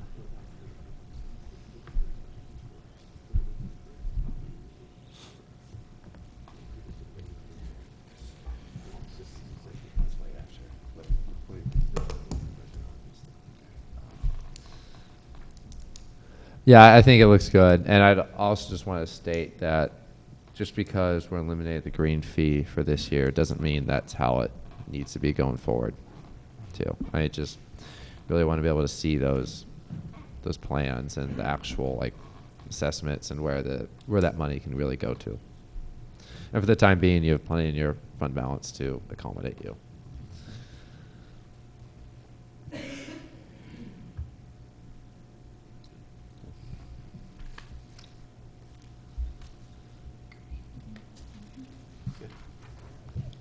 I move to approve SSI's budget at $2. I move to approve their fee at $4.14 for fall, winter, and spring. Their budget. Second. You get a $2 budget. I know.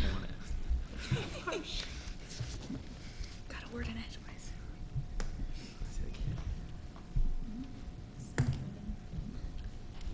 That's not happening. I just said it. That's interesting.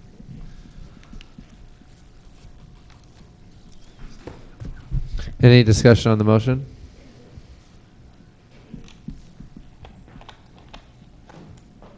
Hearing none, we'll move into a roll call vote, and we need, I believe we'll need unanimous approval as well. Amelia? 4. Tyler? 4. Nick? 4.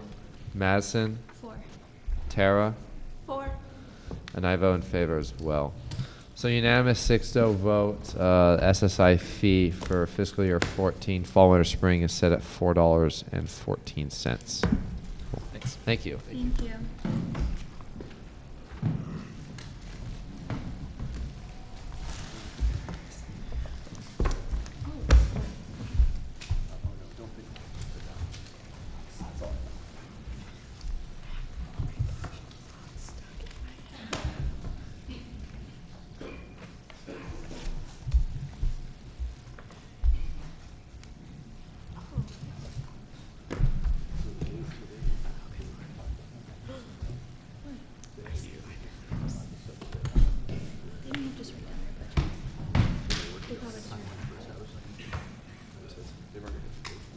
Thank you.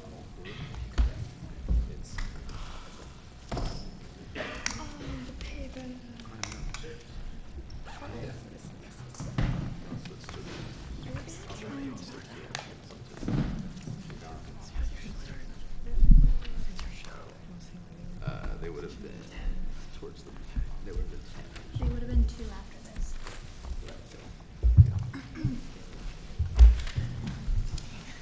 I will now hear the budget for ASOSU. My name is Sakita Dison, the ASOSU Executive Director of Finance. My name is Matt Palm. I'm the grad co-chair of the House Ways and Means Committee. So we'll be covering for the new updated revisions, we'll be covering HSRC. We'll learn more descriptive decision packages and also along with Safe Ride and Our estimations for leftover money for the contingency fund balance from spending this fiscal year.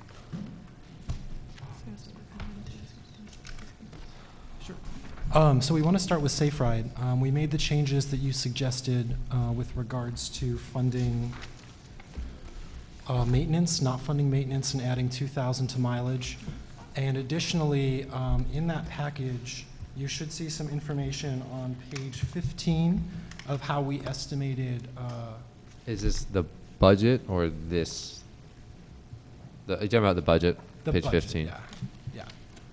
Sorry about that. The one we just handed out. Yeah. If you could let us know the pages, because I'm sure a lot of this is stuff we've already seen. I feel like this might be the 30th draft that we've gone through. But, it's budgeting. So on page 15, Can you speak up a little bit? Of course. So we initially asked for about $15,000 for the added labor for the extra van for the full year. And what we found was that that wasn't necessary. We only needed about just under 13,000. So I believe the number that comes out on page 16 is 12,820. Because the estimation that we did that included extra hours, because the main concern from Safe Ride was that it'll be 1 o'clock, 1:30 at night, and there's still a backlog of 30 people waiting to be picked up, especially on busy nights. And since we have no way of anticipating that, we've budgeted in those hours in the event that that becomes a problem. And that only requires 13,000 instead of 15,000. So we're reducing the ask by about 2,000 there. And then, of course, we cut out the maintenance piece and increase mileage by 2,000, which brings the complete change to the entire package or the entire index to $19,345 instead of earlier when it was something over $26,000. Do you want to talk about HSRC? Okay, so we'll be moving on to HSRC, and that starts on page 20.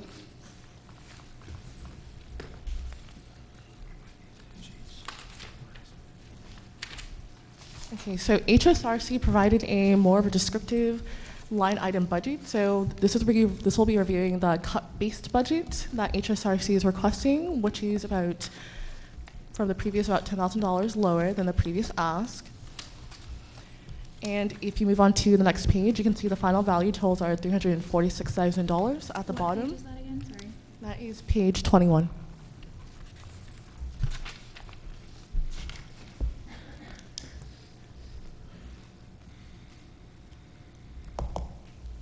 So those are the final values for HSRC, what they requested for a cut-based budget. And if you move on to page 22, it shows what the $40,000 level fee level is for, what the floor is for. So as you can see, there is 3 levels, and the 3rd level requests the most amount of money, and so they're requesting $41,919,000 approximately. And so overall, they're requesting about $360,000 for their total budget to supplement meal bucks and the food pantry and emergency subsidies for students that are on campus and off campus. And then the final piece that we wanted to bring forward was doing an analysis of how much money we may have left over at the end of this year, because that had been requested for how that'll affect the contingency fund. And that is on page 5. So a lot of this involved interviewing some of the staff at OSU and what they intended to spend on some of their budgets. It was kind of an awkward procedure because asking people how much is left over when ideally they're spending their entire money to serve the communities they were hired to serve is the expectation. But what we have on these columns is what we have. So the first thing I want to point out is you'll notice that towards the bottom, Safe Ride is shown as going into the deficit. It's not technically because money from the administrative and logistics advocate was relocated over to the Safe Ride position so that that wouldn't happen this year. But I'm indicating it in red just to indicate that otherwise that would have been under, and I'm keeping the administrative and logistics advocate at 100% renewal. But technically Safe Ride isn't under because that $19,000 was relocated from the advocate position, just to clarify. Again, these are all estimates. Some of this is estimates based on interviews with the staff. We spoke with the new government affairs position, and he's convinced that he's going to go under because we're in a legislative session where a lot of student issues are being addressed related to things like tuition equity and the budget for the OUS system. So they anticipated that things like community affairs and government relations were going to go in the negative. Using the sort of trend analysis of the past couple of years, we would assume again that travel is going under, or at the very least that an equivalent amount is being taken out of the contingency fund to fund travel. But as you can see, what we get is still at least $37,000, and this is maybe a conservative estimate, but $37,000 will be carrying over into the next year. And as for how to proceed with this, your committee had spoken extensively about the validity of LegCon, and the suggestion we made is that $20,000 of this, assuming it's going to happen, could go into the group travel item under the travel code for the explicit purpose of funding LegCon, congruent with how we finance lobby trip going into next year. And then we're sort of open to taking a cue on how you would like us to address the remaining $17,000 that may be added to the fund balance next year, if you want to see a further reduction in the fee, or is that the idea? Would that be, what was the idea? Yeah, I mean, yeah, it's something we'll probably talk about once we move into our discussion. Okay. Cool. Is that all you had to say? I believe so. Okay, cool. All right, now we're going to move into any public input. If anyone wants to come speak on behalf of OSU's budget, they're welcome to come up right now.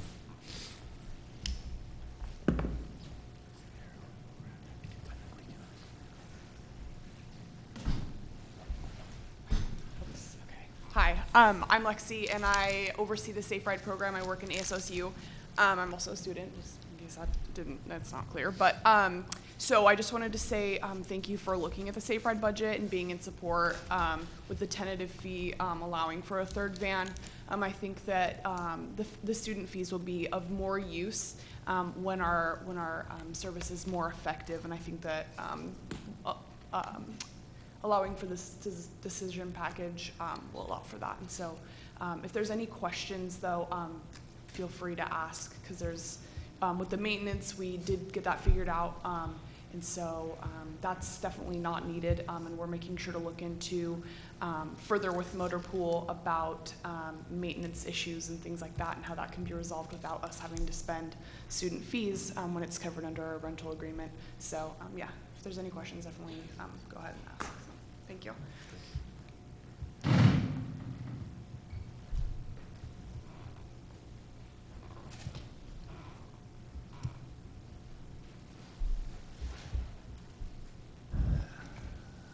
Anyone else? All right, we'll close the floor and we'll move into committee discussion. Do these changes keep the fee at $19.50? I haven't seen this before right now.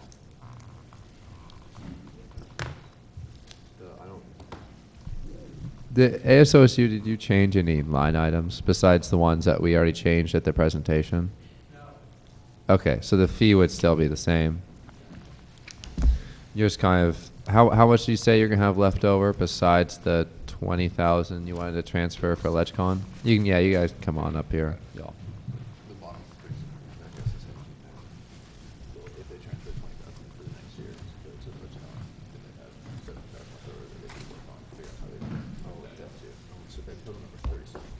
A quick minor note that's really not important. You should take a look at lines 10.101 and 10.103. There's a couple of weird number things going on there. On page 20.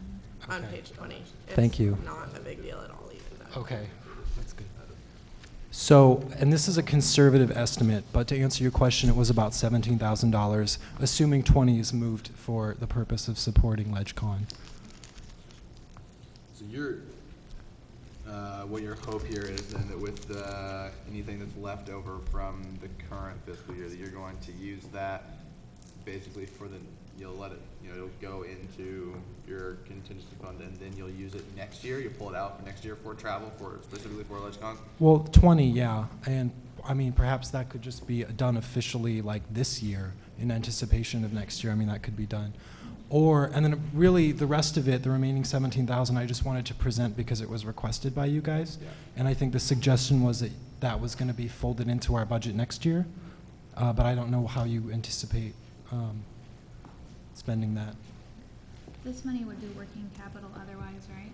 Yeah, otherwise it would be added to the working capital. Yeah, so let's say if they do end the year with $37,000 in surplus, then they'll have excess of about $93,000, which is about 50% over the recommended.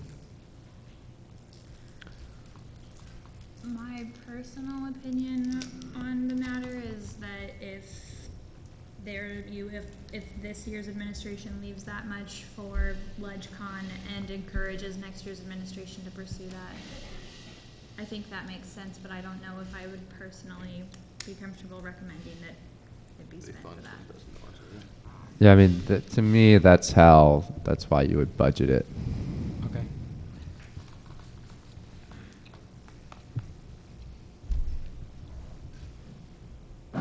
Do we want to, I mean, right now, do we want to try to devise something to draw down?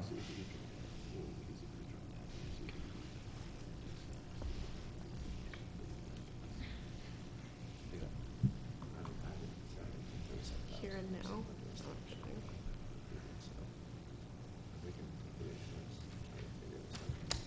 Before we recess, can I ask a question?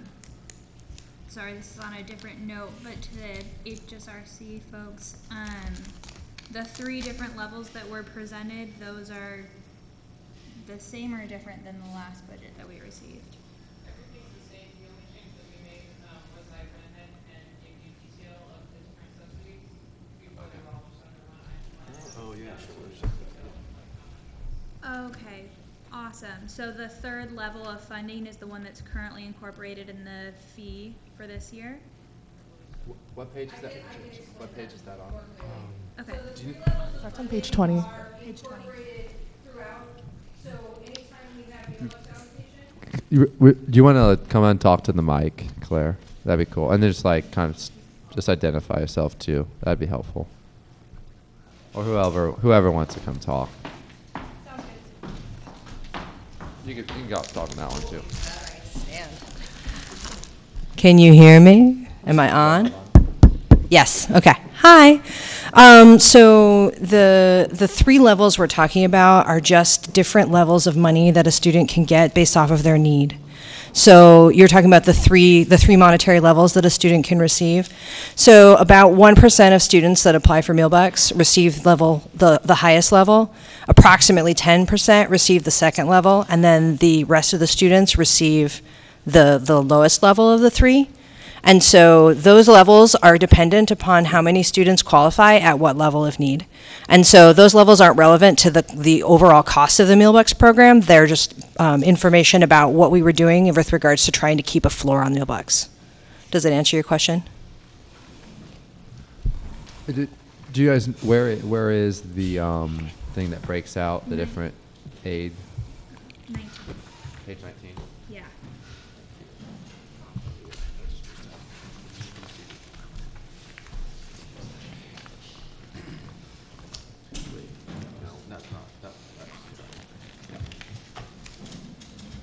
Do you remember the, yeah, you probably wouldn't actually.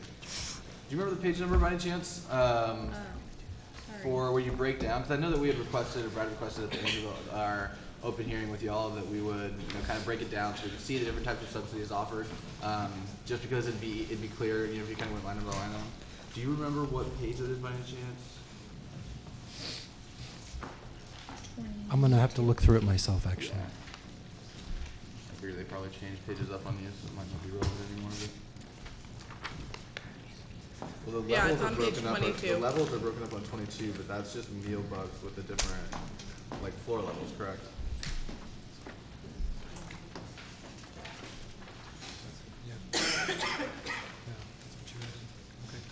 Page 20 and 21.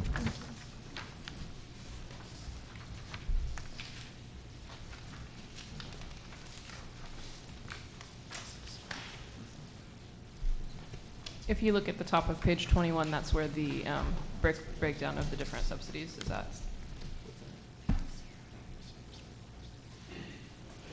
Are we looking at the same packet? You should be. Is the front of that one January 24th or February 3rd? February 3rd. Oh, I see. What page are we on? Where they include Right bucks here. on the bottom and the top. Top of page 21. Oh, I'm forward page, sorry. If you look, there's that line item 59101. I guess they're all 59101 are broken down though, so you can see what specifically goes into that line item and how much each of those entities makes up that particular line item. So you can say emergency housing, emergency rental subsidy, meal bucks, health insurance subsidy, or student aid. To the very top of 21. Mm-hmm. Thank you for breaking that down. That makes it very clear. Appreciate it. Thank you. And I just wanted to mention that when we calculated what taking that $17,000 in extra funds out would look like, is it would bring the fee down to $18.90 for fall, winter, spring.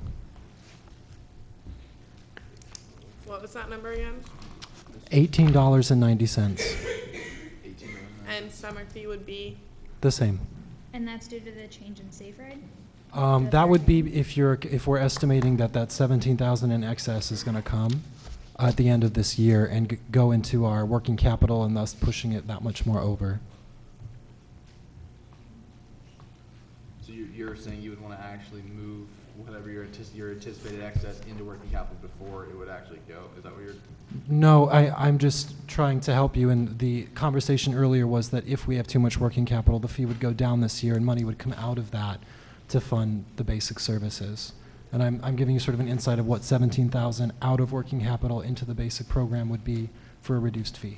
Within the HSRC?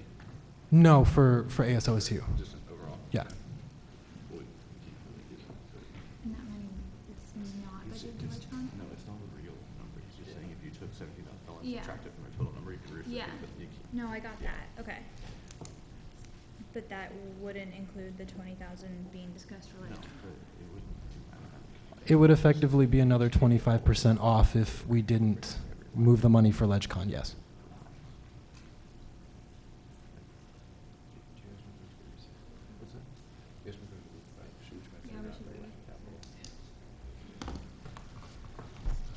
All right, we're going to take another 10-minute recess because we got to try to figure out the working capital piece for ASOSU real quick. So we'll be back at 7:20.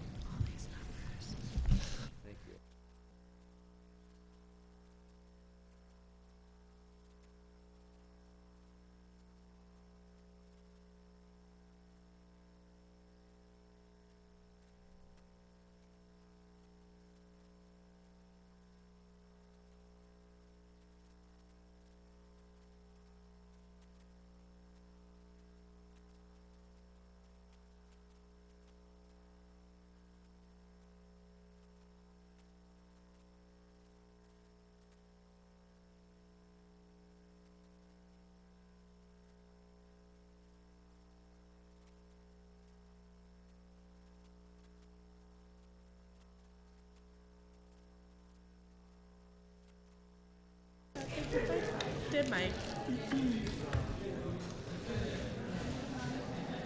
Is student diversity next?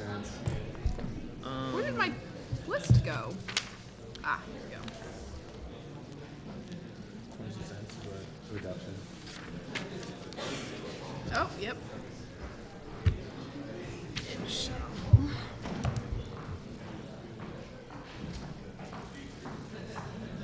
13, 14, and 15 should be really fast, right? Seems like in 15. Yeah. So we basically have like 9, 10, 11, 12, 18, 19, 5, 3 more after this. Wait, how many cents? What's happening? Rec Sports isn't going to contest anything. Okay. 2. Music 22. might. Music will be 1893. With that, So it's beginning on a 1922 or 1822. So reducing this fee by 22 cents. Oh, okay. You'd have to keep some budget, we'll just start using. Yeah. Just using working capital to save. Offset the fee. Yeah, sounds good to me. 1893. 1893. Okay. Didn't something happen in 1893? What a good year. And then still 672. No, nothing happened. Nothing. Nothing at Nothing. all. Okay. All right, y'all ready? Yep. All right, we're gonna reconvene here. Thanks for the patience, everyone. I know it was a little longer than 10 minutes, but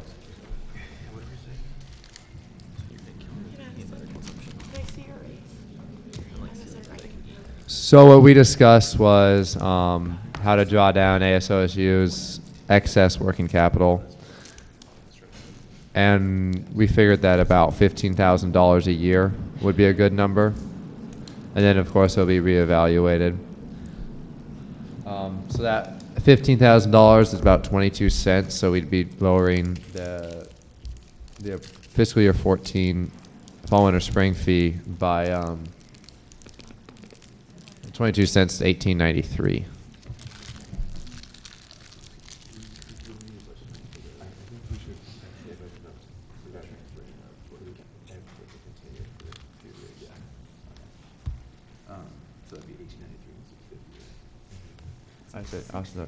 I also have a question for ASOSU. I was kind of curious. I know the summer fee justification, but why was such a significant drop for summer? I mean, it was like right now your summer fee is about 60% of your fall, winter, spring fee, and now it'll be dropped to around 33%. I'm just wondering, because I mean, you could perhaps raise your summer fee so it's not a huge drop, and maybe lower your fall, winter, spring fee even further. But it's just kind of, I'm just curious on your reasoning. Well, the justification for our summer fee at being $672 is because it's significantly a lot lower than what's provided for the rest of the year, and due to the amount of services that are offered and that are restricted during the summertime, we switched the fee to $6.72. Due to that. So it's mainly due just because you don't offer near as many services, so it's kind of a based off the services offered. Do you, like, around, yeah. Yeah, about. Yeah, no, that'll be looked at, but yeah. Okay, cool. I was just wondering.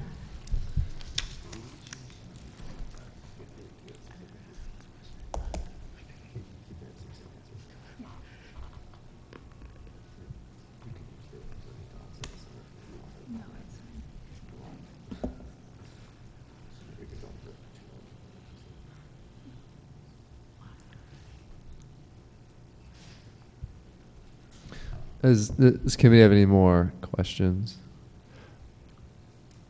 I was wondering for the safe, I think the safe ride labor piece, where you decrease the ask by $2,000.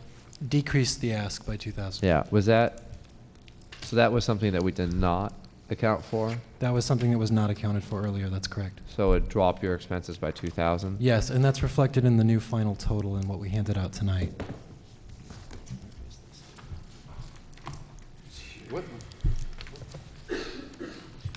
What page? Oh, So one sec. Why? I guess why would that make your? It's page 24. Page 24. You can see that what we're asking for Safe Ride in our second budget is 114,165, and in the last meeting it was 116,165.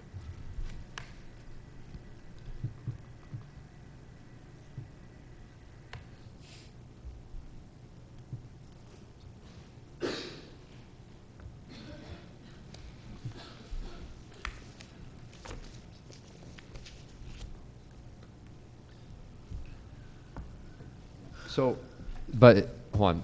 If you go to page, can you go to page 24, real quick? This is. It should have dropping it by 2,000 should have changed your fee a little bit, or was it not enough to change it?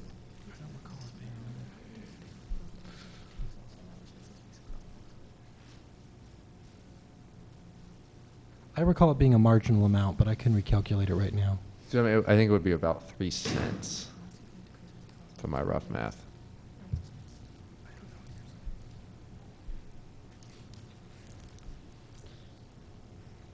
That's correct. Okay.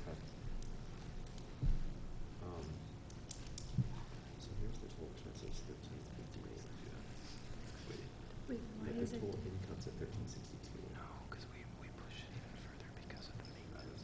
So they're just building houses? Yeah. So on page 24 again, it shows your total expenses at 1,358,000, right? Yes, it does. And then your total income's at 1,362,000. That's correct. So that's a surplus of about 4,000. Yes. So we want, we understand the fee matches with the expenses, but we want the income to match with the expenses. Okay. So that's something we need to adjust. Yes. Do you kind of agree with that? Do you see what I'm saying? Yes. Okay. Well, we weren't sure if we were supposed to do that preemptively or do that with you. Okay. Well, I'll just do this real quick.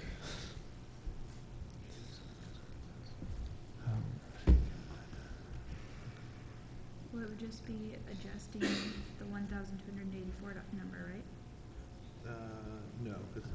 Yeah, because summer's not gonna change. What's that? It would just be the fall. I mean, we could apply it to summer. It says it's still. No. So that could be an additional 6 cents in the fall, winter, spring in terms of a reduction.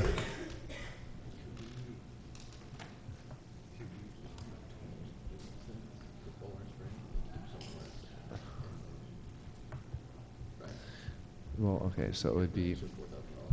All right, so if you oh no, oh actually, okay, so if we just adjust to get the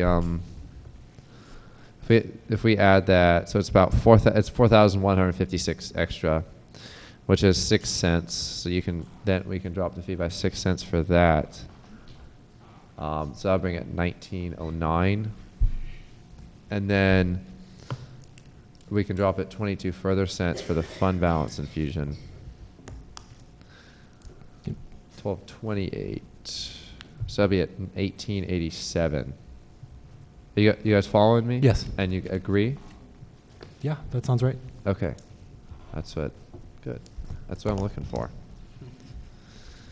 I like that. Uh-huh. Yep. Hold on, my Excel might have frozen.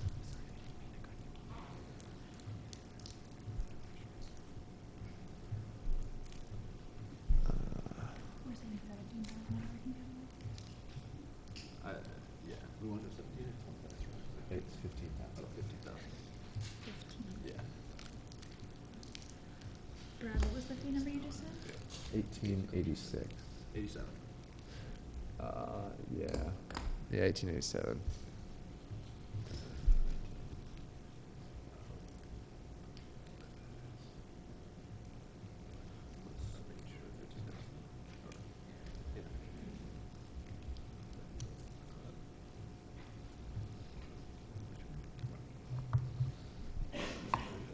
I'm not getting the same numbers, right?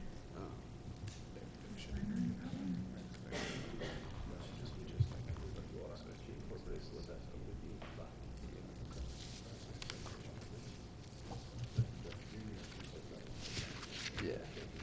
So at 1887, she's getting something older with no. Include 15, so it's $15,000 more income and 4,100.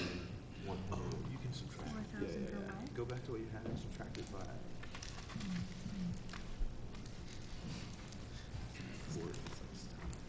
4,156 because they were over budget. Yeah. Yeah, the total fee number, right? Yeah. So That's what I'm using. Cat fee number minus 4,156. Wait. Okay, so the amount of income that we're adding is the budget for next year is 19,156. So if you divide that by 67,100, that saved number should be how much we're reducing it beautiful by.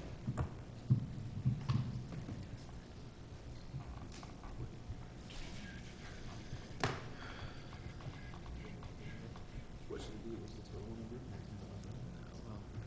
19,156.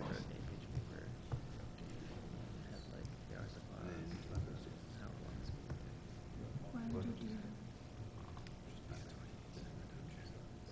Yes, minus 67.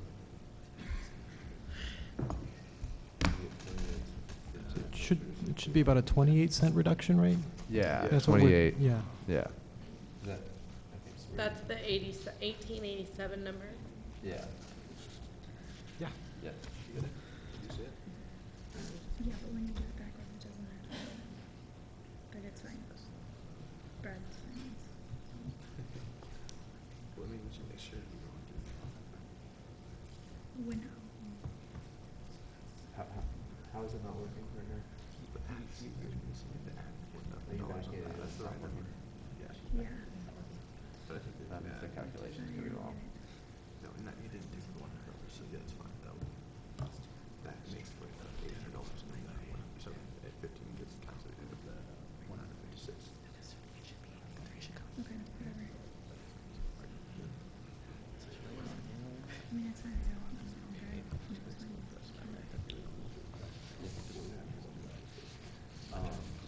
So we continue to transfer $15,000 out for the next 5 years. Okay. So I move to approve the ASOSU budget at a fee level of $18.87 for fall, winter, spring, $6.72 for summer, and to include a budget note to ask that you have an infusion from the fund balance of $15,000. We suggest to see that over the next 5 years. No. 1887. I second. 672.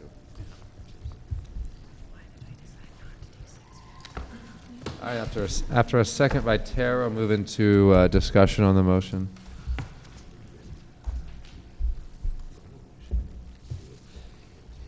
That's what I get when I do it backwards.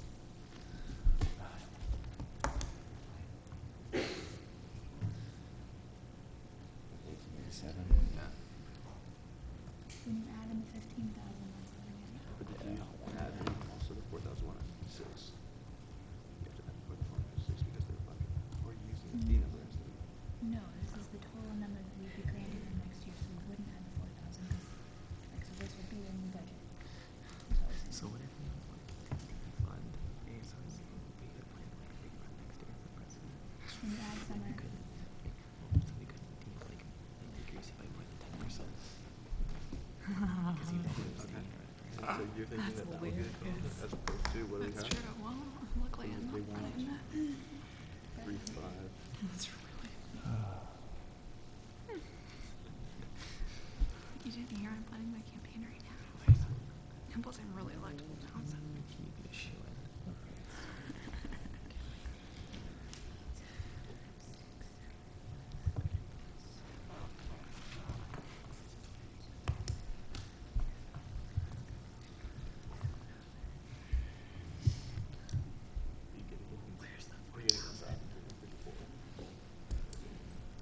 No.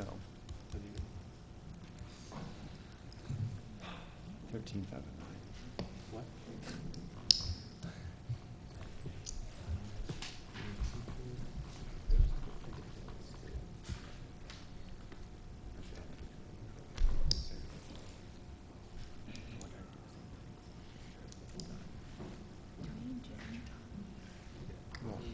Jen?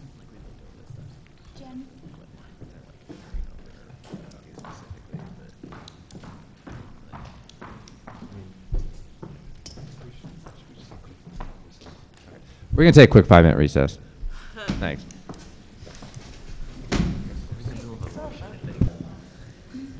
Okay, so we figured out we figured out the calculations behind it, and we were right to start off with. So just to restate the motion made and seconded, it was to approve ASOSU's fiscal year 14 fall winter spring fee at $18.87 and summer 2015 fee at $6.72. And we're still on. Yeah, with the budget note to keep withdrawing $15,000 to help offset the fee for the next 5 years from your working capital. And we're still on discussion for that. And is there any more discussion? It's still accurate. What's that? It's still accurate, the number? Yeah, the number's still accurate. All right, hearing no more discussion, we'll move into a roll call vote. Amelia? 4. Oh, 4. Sorry. Tyler? 4. Nick? 4. Madison? 4. Tara? 4. On a unanimous 5-0 vote, ASOSU's fee for fiscal year 14 fall winter spring is approved at $18.87 and $6.72 for summer 2015.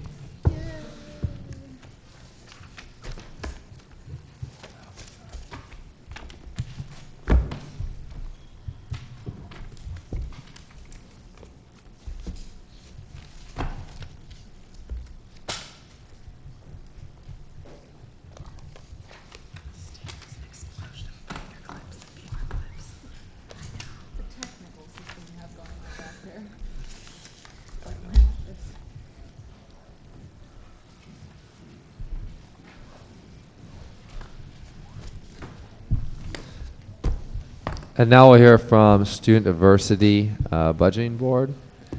And their fee was tentatively approved at $12.82 fall, winter, spring, and $8.30 in the summer.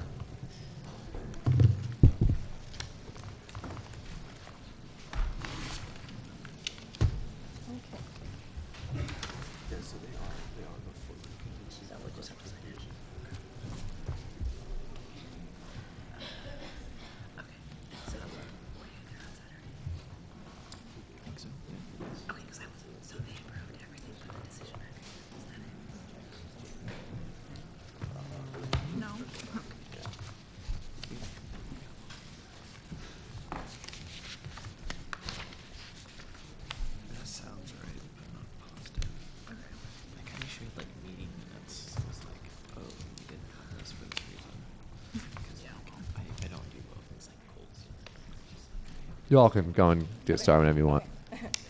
Hi, my name's Caitlin Kerrigan, and this is... I'm Luis Gonzalez. We're the co-chairs for Student Diversity Budgeting Board, and we're excited to be here tonight. Bless you. And so we made several revisions to our budget as to your requests and recommendations. And first of all, we wanted to thank you for your time and guidance throughout this process. We know it's been a little bit complicated. And so we had our budget reformatted for the board and for SIFC so that it's in a more readable format with the help of AABC. And I want to say thank you to Jen. Really great. And so within our changes, that includes our version B with the Pride Center GTA included, and that's our decision package number 2. And then the custodial staff position for decision package 3 is also included, so you can see the difference between them. The second thing that we have is the summary of our working capital for Student Diversity Budgeting Board. And the third and fourth things are position descriptions that you asked for the custodial staff, and then also the classified position for diversity development that have both been approved by HR. And then there were questions about the differences of costs for graduate teaching assistants within the centers, and so we gathered that information for you as well, and that gives a difference between first, second, and third year GTAs with fees that differ between departments. So, yeah. Do you want to or want me to? Okay. So in regards to the decision package number 1, which was for our professional faculty member, we decided to push this off. We thought we needed more time after our meeting on Saturday and took your recommendations to do so. So we're not moving forward with decision package number 1. Instead, we want to take some time and do assessment. We want to get more student voice involved with that. This will be through student open forums, faculty open forums, community open forums, in addition to focus groups and surveys. We want to get both quantitative and qualitative methodology in there and have a mixed method approach. This will give a more sound reasoning behind getting a professional faculty member, although there's already voiced needs. The other thing we need to do is we need to assess the working capital for our Student Diversity Budgeting Board. Currently, if you look at, I can pause, no? I don't know if you, no. Okay. So our working capital is at an interesting spot right now. I think with the addition of new buildings, we have a lot of anticipated costs, and it's kind of hard to say where we're gonna be at the end of the fiscal year. So for right now, we'll need to stop and assess where our working capital is once the fiscal year is over. We have accounted for a lot of building and maintenance and also construction costs, in addition to the relocation of the BCC, for example. That's an additional $35,000. So we also have this new number for our working capital of negative $145,000 and negative $145,746. So these are estimated costs, so we need to see where we are at the end of the fiscal year. And additionally, we put together a timeline for SIFC to address the needs of a professional faculty member within the cultural centers. So in spring, we want to start our assessment. Like I said before, this will be through surveys, focus groups, and community involvement, qualitative, quantitative, mixed methodology. And I will be taking this on in addition to a CSSA student who also showed interest in doing an assessment plan, and hopefully with the assistance of our liaison. So once we have a needs assessment, we can move forward with finalizing a position description and working with HR so that it's set in stone before we approach the board again. In fall 2013, that's when we hope to actually conduct a search and do our interviews. So that includes phone interviews and on-campus interviews and working out the logistics. And And hopefully we would be able to start the staff in winter 2013, 2014 if it's approved. So this is all tentative at this point, but that's what we're hoping for as a board. So would you bring forward the contingency requests in, let's see, in the spring or in the fall? Because so assess needs, like I think, first of all, the plan looks great. It's excellent, but I'm just curious when the contingency fund request would actually be made, just so that the board can prepare. Because it looks like in the summer you're hoping to finalize position description to get the approval through HR, and in spring you're just doing the needs assessment. When would that fund request be made, if there is a tentative timeline? That's an excellent question. I would say after our needs assessment. Of course, I would want to double check with the board before we did that, but that's after the needs assessment would be ideal. So probably towards the end of spring is the Yes. hope. Okay. Yeah, that's the hope.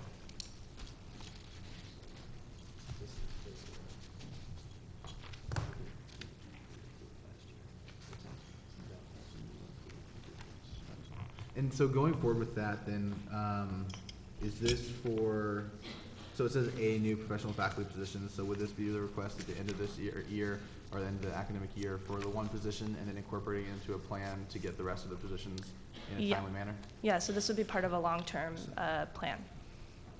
Perfect, thank you.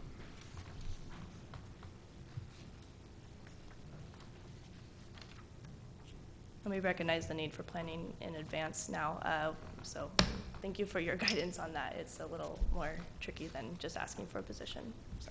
I think your work down for the working capital is good. I think it's really sound, and I think you've identified a lot of good things that are needed within diversity development in the cultural centers. So I like this plan as well as your plan and timeline for a new professional faculty position. So thank you for that.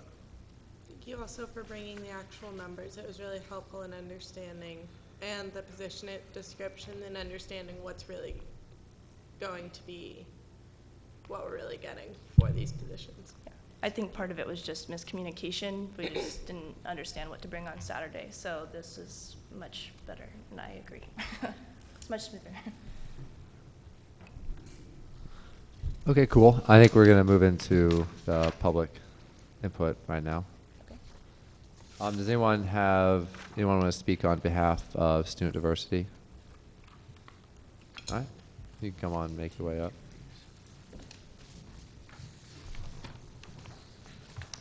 If you could, yeah, sign in right there. I don't know. You two want to maybe just shoot back real quick. Yeah.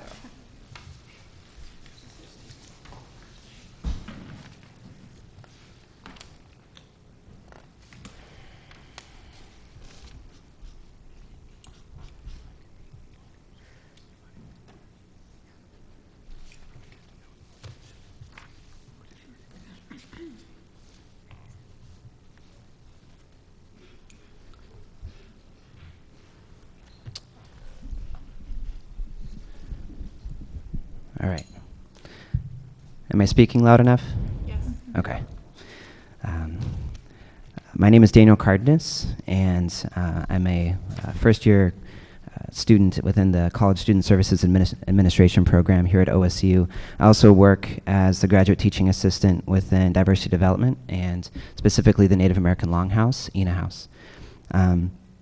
So I'm speaking today from that perspective of the GTA within our newly opened cultural center.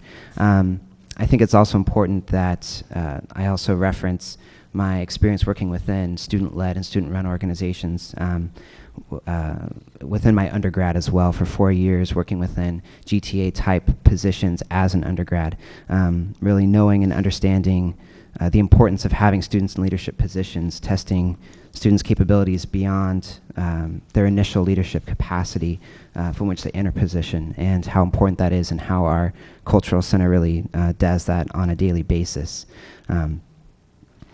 With that being said, I think it should be noted, as it's often forgotten within these budget hearings, that we're talking about student fees, and as all of you know, our student fees are an extension of student voice on campus. And I just want to, again, clarify that. That being said, it's my professional opinion and also my student opinion working on campus that diversity development would definitely benefit from this full-time staff position that is being proposed to be postponed. The position that was presented to the SIFC last Saturday. It's been my experience just in the last month since our new center opened that it has tested our undergraduate student staff, myself as the GTA within the center, and even full-time diversity development staff to the limit. Often students and staff working hours beyond weekly allotments, completing tasks that are beyond the scope of the current position descriptions that have been set forth by those positions. Some have seen this or have spoken to me that this may be seen as mismanagement and perhaps a lack of planning.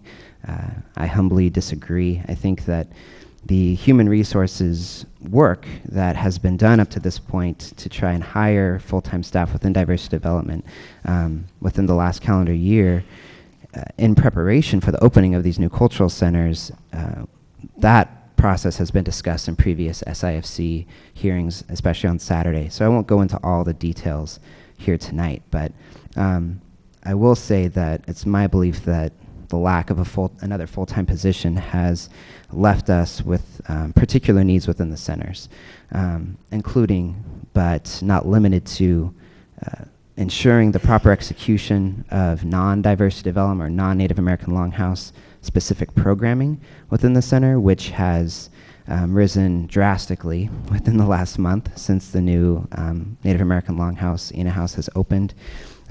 Ensuring that all risk management concerns attributed to the daily use of the facility are addressed and managed on a daily basis, resolving conflict management issues that present themselves that fall beyond the scope of student staff, and ensuring all the other facilities management situations that present themselves when managing a multi-million-dollar building.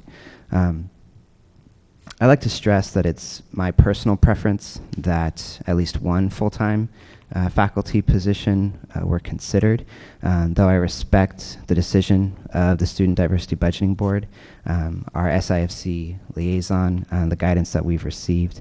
And in lieu of this position being approved, I've spoken to Caitlin and also reached out to others on campus stating that I'll be volunteering my time to the process of assessing the needs of a full-time faculty position on our campus within the cultural centers.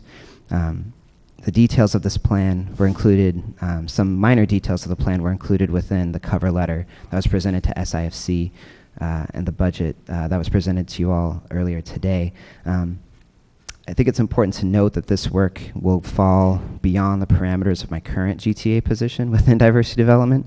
I've spoken to the proper administration on campus regarding to the degree that this work is done, the number of hours that are worked, and that the results of the product are intentional and that and used to meet the requirements of project credits that are within the CSSA program.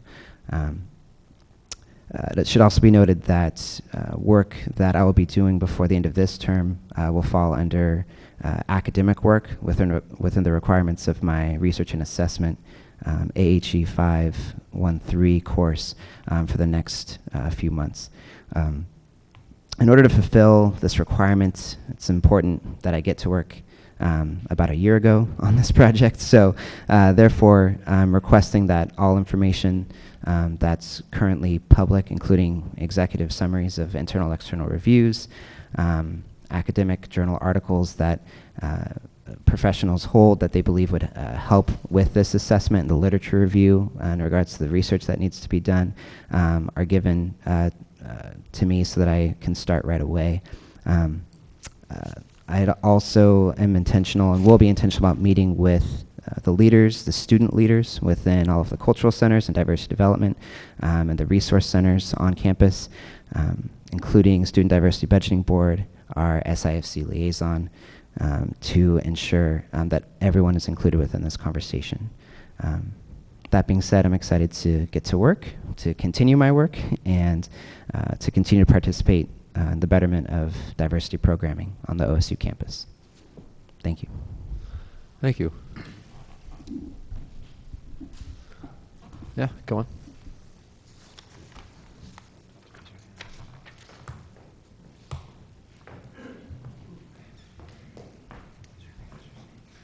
Hello, my name is Marigold Holmes, and I'm a graduate teaching assistant in the Women's Center, and I just want to say that I do have a professional staff in my center, and I don't know how my colleagues at the other cultural centers do it, because even with a professional staff, I'm struggling to balance school and work. My students are getting burnt out, I'm burnt out, so I think it's really important to have professional staff and that support, because graduate GTAs are also students, so that's... You want to sign in too real quick? I'm sorry? Sign in. Oh, sure. Thanks.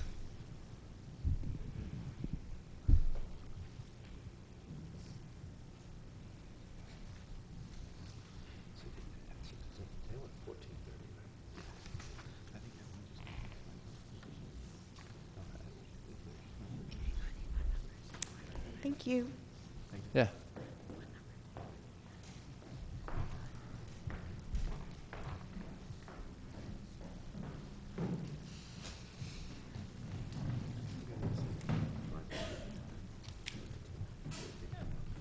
Hello, my name is Christy Jones, and I'm a graduate student in the CSSA program here at OSU.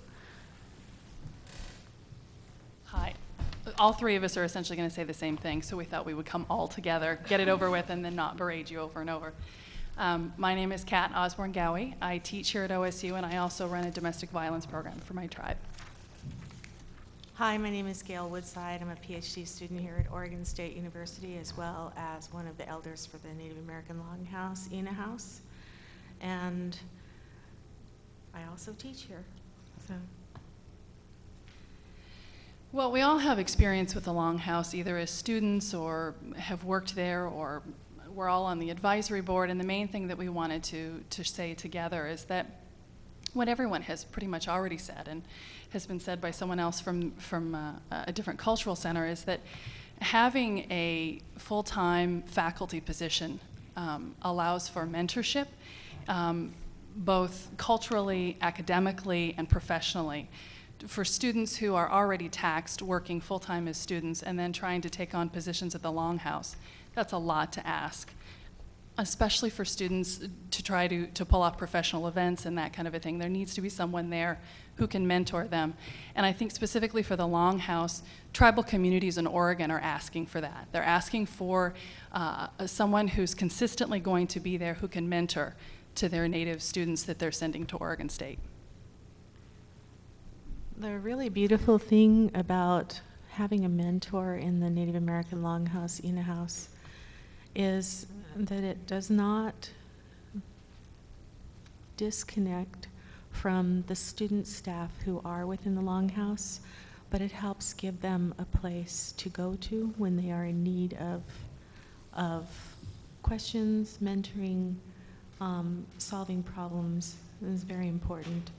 Also, the person who does come into the Longhouse to do this kind of important work with the students who come through, it's very important that they are culturally connected so that there is no disconnect between cultural connectivity within the 9 tribes of Oregon and the 250 other tribes who do come to this university for an education.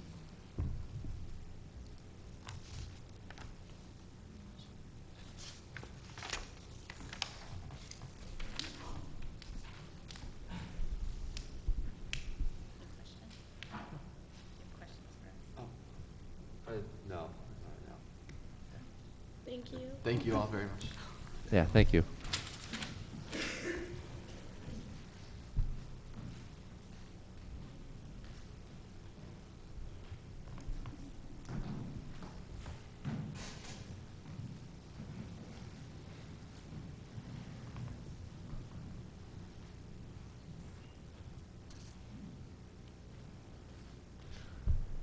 Any other testimony? All right, we'll close the floor. Oh, wait.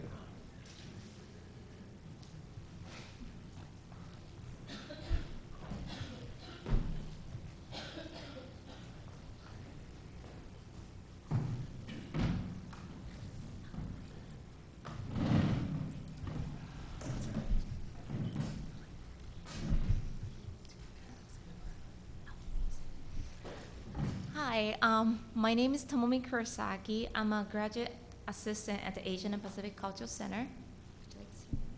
My name is Miguel Ariano. I'm the graduate teaching assistant at the Four Cs. My name is Dominic Gostin. I'm the graduate teaching assistant at the Lonnie B. Harris Black Cultural Center. So as previously Daniel asked you all to do to create one full-time position for this coming up year, and I think that would be beneficial for us to use as like a trial program or pilot program, and we can assess how much need we have for the position, and we can figure out if we need to continue this full-time position later on. So we are requesting if that's something that you can consider.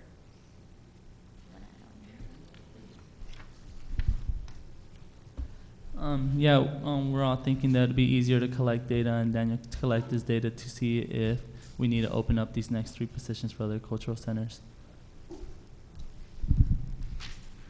So, this is actually my second year working at the Lonnie B. Harris Black Cultural Center as the graduate teaching assistant. I mean, and just during times, I mean, especially January, February, with it being Black History Month, budgeting season, as well as new hiring process. I'm a student as well. My staff students, just dealing with the daily operations and everything, is just really challenging. I mean, and with the professional staff, I think Christy had mentioned earlier, they serve as like kind of like a mentor, somebody to help guide us through our daily operations. And I know that a lot of people came out today to show their support and show that they're for this professional position. So I mean, if it's all right with you, if I can ask everyone who's here to show support to stand, would that be all right? Yeah. So. Mm-hmm.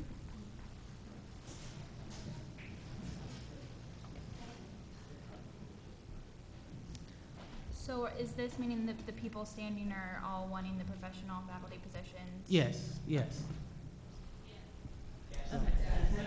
Thank you. And I just want to add one thing, and this request for the full-time position came from the student voice. We had an internal and external review, and that's something that it came up when we are discussing with the undergraduate and the graduate student. And last thing I want to add is, like Tomomi said, it came from students, and currently the GTAs at the cultural centers, we have a lot of things to do outside the center, like budgeting, a lot of hiring, a lot of different things outside the center. So currently we're in the cultural centers between 8 and 10 hours a week.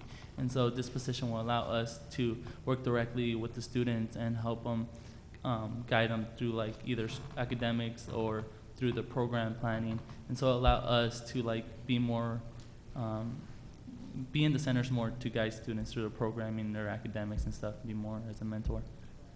I mean, the list goes on as far as the need, from mentoring to daily operations. I mean, just to being there, just showing support. The turnover ratio for the GTAs, I mean, we're only there for 2 years, and a lot of the time, GTAs are only there for a year because they can't take on the demand. With the professional staff, there would be somebody there who can build relationships to the students. The cultural centers serve as a home away from home. I'm gonna speak for the Lonnie B. Harris Black Cultural Center. We serve as a home away from home for, I mean, in a sense, not just African American students, but I mean Black students. I mean, just students to the campus. We have students that come through all the time who builds relationships with the staff, with the professional staff there. They'll be able to develop that relationship throughout their whole 4 years here at Oregon State University. So, I mean, just as conclusion, thank you all for your time, and thank you all for your support.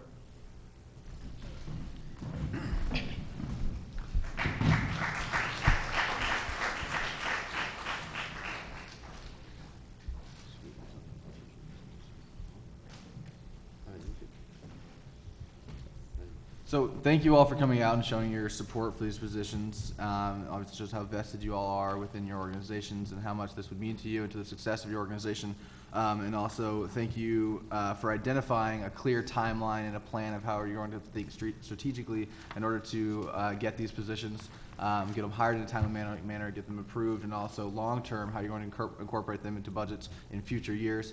Daniel, thank you for, specifically for laying out your plan for the next term of how we want to hopefully assess these needs accurately and inclusively by getting a lot of student feedback, but also in numerous type of dynamic ways, and figuring out a way that you can do it, like you said, take a process that usually takes a year, 2 years, and try and shorten it into the next few months. So I know that's not a difficult task, but I appreciate all of your work and your support, and look forward to hearing from you all with the funding request for this position in the future after all this work is done. So thank you all. Hi, is there anyone else that would like to speak to student diversity? All right.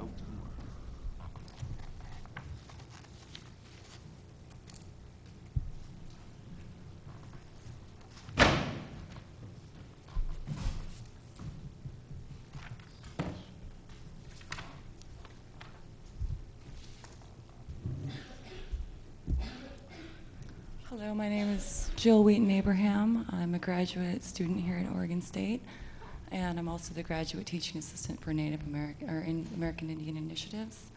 I was the graduate teaching assistant for the Native American Longhouse last year, and I actually left that position because, frankly, I wanted to graduate. And I wanted to graduate as a successful student, and I wanted to graduate knowing that I came here and not only fulfilled kind of my hopes and dreams for my Native American community, but also the hopes and dreams that I had for myself and that my family had for me as well. And so I'm just asking that you consider funding this position, because usually we approach problems as kind of an as-needed basis, but we don't really think about the hope that can go into a need. It's usually just, well, we have a need, let's fix the problem, without really thinking about how can we anticipate what will happen in the future. And that's kind of where I'm coming from. I'm just asking that you consider this position, because it could honestly free up a lot of time for graduate teaching assistants to reach out to the larger Oregon State community that maybe isn't aware that cultural centers are for all students, not just students of color that are served by the community. It could also give graduate teaching assistants the time to reach out to the students that their community is there, that their center is there to assist, but also that graduate teaching assistants themselves can basically do what I'm doing, and that's feel good about being in school and not having to stress about the responsibilities of running a complete center, not just a department, but you are actually running a center that people from outside the Oregon State community have certain expectations from.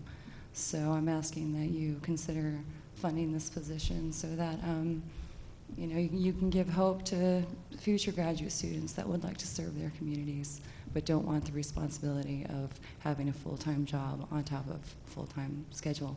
Thank you. Thank you. Thank you.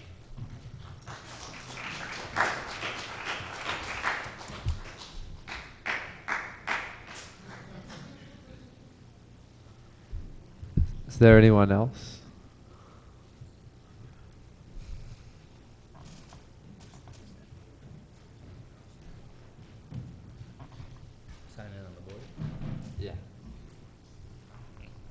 Well, I'm Anderson Du Bois, the external coordinator for the Lonnie B. Harris Black Cultural Center.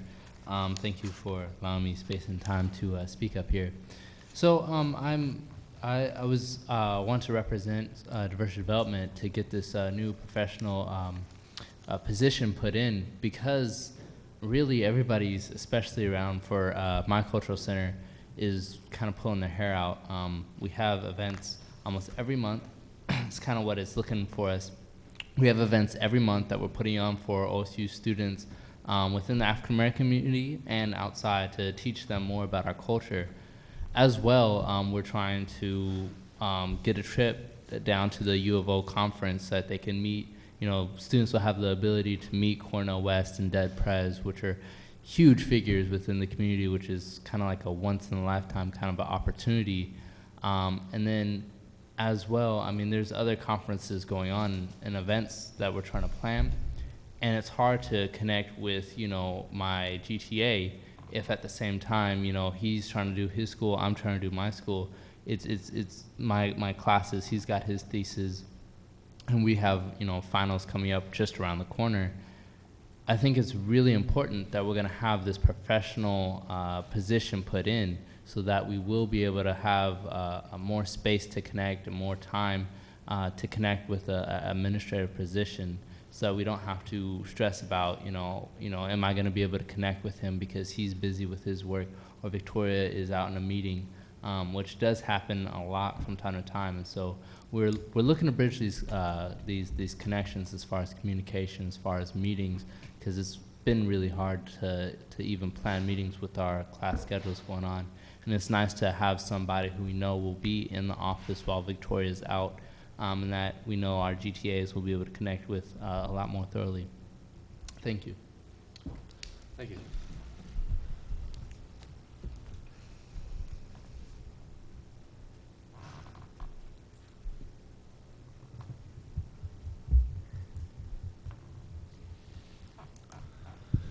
Is there anyone else?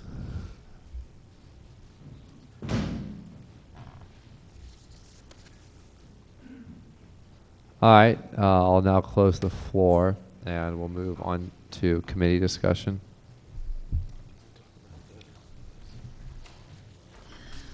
So the fee we're looking at approve is the $1430, right? Yeah, the fee with the decision packages, all of them. The professional position. No, the fee they requested includes Budget B, which was their non-cap budget, which basically incorporates mandated increases, as well as decision packages 2 and 3 for a graduate assistant for the Pride Center, as well as the custodial staff.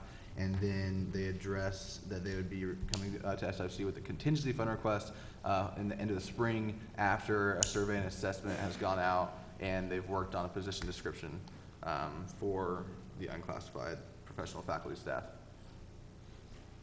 So right now that fee would be $14.30. They've requested $14.30 for fall, winter, spring, and $8.30 for the summer. So their summer fee wouldn't change. Their fall, winter, spring would just increase a small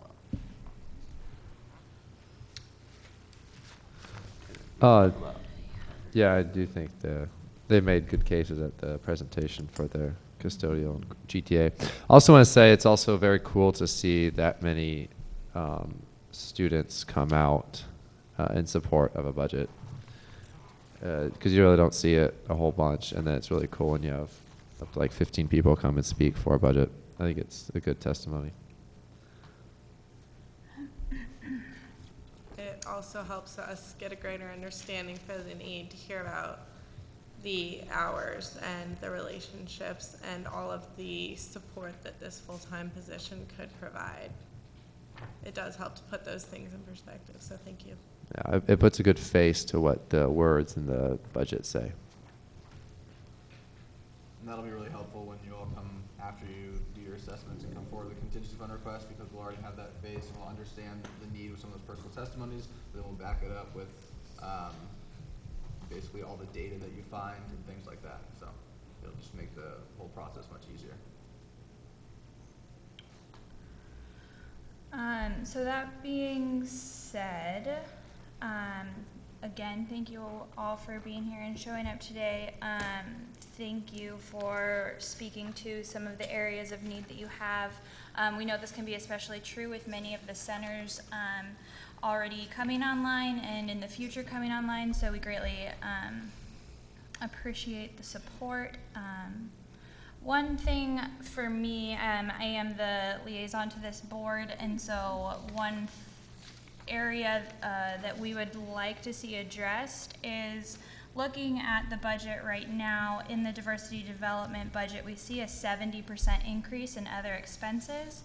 If you look at the increase of other expenses in the centers, it's much smaller. There's a negative 2.3%. So there's a decrease at the APCC. There's a 3% increase at the BCC, a 1% increase at the 4Cs, a 20% increase at the NAL, which goes to reflect some of the areas of growth that we have for centers when they do come online, which is very important. And then a negative 13.7% change in the other expenses for the Pride Center, and a negative 36.4% change in the other expenses for the Women's Center. And for me, you all are at a period of growth, and your program should be growing, your supplies should be growing, you should be asking for those other things that you need, and we want to see that as a committee. And so we know that with the request for professional staff, it may have felt like those weren't things you can ask for, but some of the feedback from this committee is that please do. We want this area to grow. We want you to be at an area where you can function within what you need. And so specifically to the different cultural and resource centers, we're saying if you need more money for programming, show us, ask us. We want you to have it. We didn't see that in this year's budget, but we have kind of talked about an area where we can fix that. And so we're going to vote on a budget request there's an $18,000 or $18,693 increase on the diversity development other expenses area, which is administrative area, and so we would like to see that reallocated between the centers to kind of help for those programming needs. We hope that and other expenses, not just programming, but other areas of need within the center. So we're requesting that you all are able to talk about that money, talk about reallocating it. I've spoken with some of you already, and it seems like this is something that makes sense, and I know that some of these changes were anticipated for if a professional faculty had been approved right at this moment.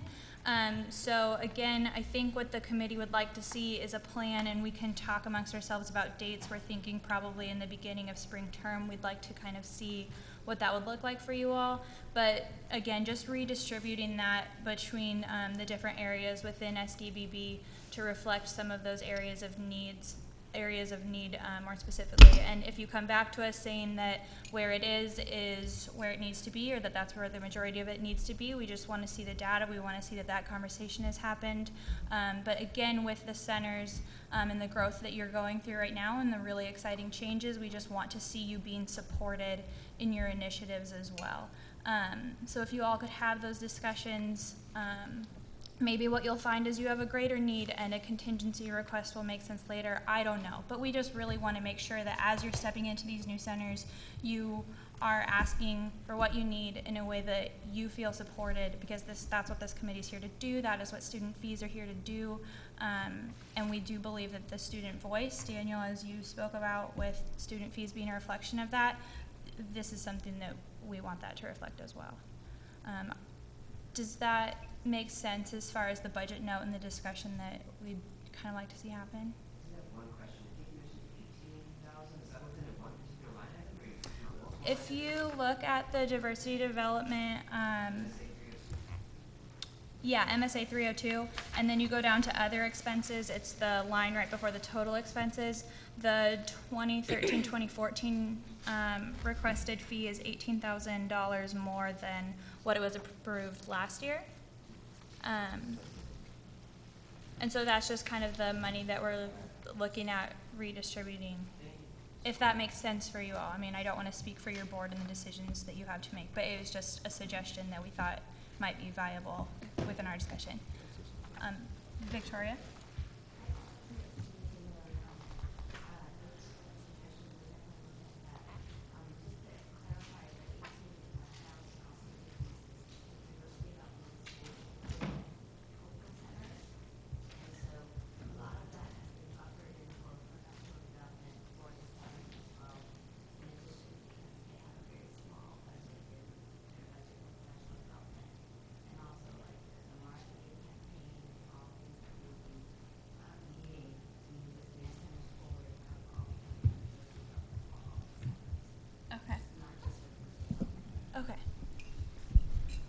And I think just, I mean, as we work, move forward, we can, you know, always seek more clarity, and there'll be a lot of meetings taking place, with SIFC and with SDBB and within diversity development in order to make sure that, whatever this assessment is accurate. But I think one of the reasons we were looking at it was because diversity development saw, there was a 70% increase, but then all the centers saw either very, very small, minimal, or even a negative, a decrease in their total operating budgets. We wanted to make sure that they were basically, they had what they needed to be as successful as possible. And as we're assessing the need for a new position, we figured, well, it'd be a good idea to assess the need for increases in programming and community outreach and things like that may not currently be available, so that as we go forward and we're looking, the next few years, the type of growth that will come with brand new centers, increased expectations with these new centers and things like that, we'll also be able to say, okay, we've identified the need for these professional faculty positions. We've had GTAs that have all come in and told us that. But then at the same time, we can say, okay, but on top of that, there's been undergraduate staff, the staff that are planning programming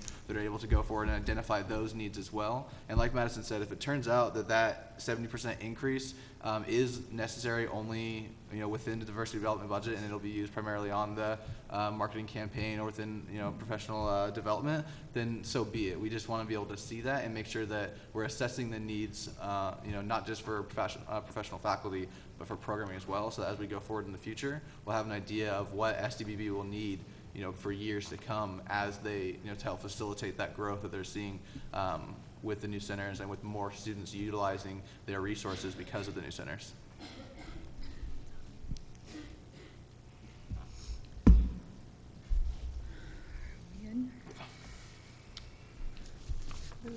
All right, I move to approve the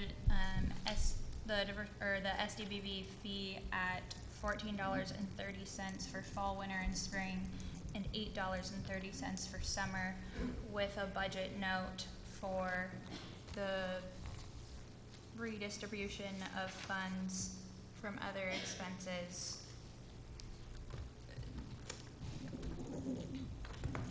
by beginning of spring term.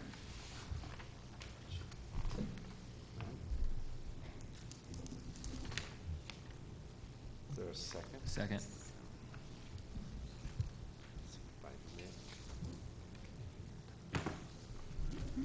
Is there a discussion on the motion? To the note, Yeah. I thought it was about having a conversation, not necessarily forcing movement of money, whereas it seems the intention behind the note was movement of money. It doesn't require actual reallocation. We just basically want to run kind of another assessment and just make sure that, because it's such a large increase, and because part of the justification that we were told as a board for the increase was that they were projecting for the new position, and so they were kind of trying to increase those supplies outside of additional OPE. And so because of that, just trying to figure out if there's a way that we can meet the needs within the diversity development budget under other expenses, but also maybe. Yeah, I understand. Yeah. I understand Oh, why. I was just the wording for greater clarity. Because by spring term seems to be dictating, whereas it has to be before June 1st. Can we start? All right, we're gonna hear. Whoa, now it's. We're gonna hear the rec.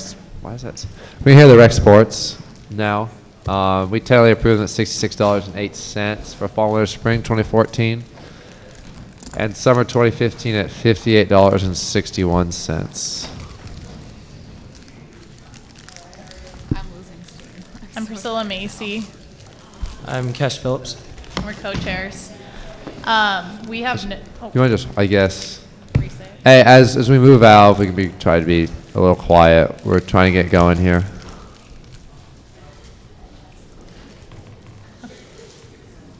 All right, you go ahead. Just try to speak into this as much as you can. Do you want to do intros again? Yeah. Okay. Oh, yeah. I'm Priscilla Macy. I'm Cash Phillips. We're co-chairs to the Board of Recreational Sports. We have no further information nor discussion regarding our budget, but just would like to take a second to thank you as a committee for your continued participation and in helping us create a more comprehensive budget over these last few weeks of budgeting. So we thank you for your time and your committed participation. Thank you. Any public testimony,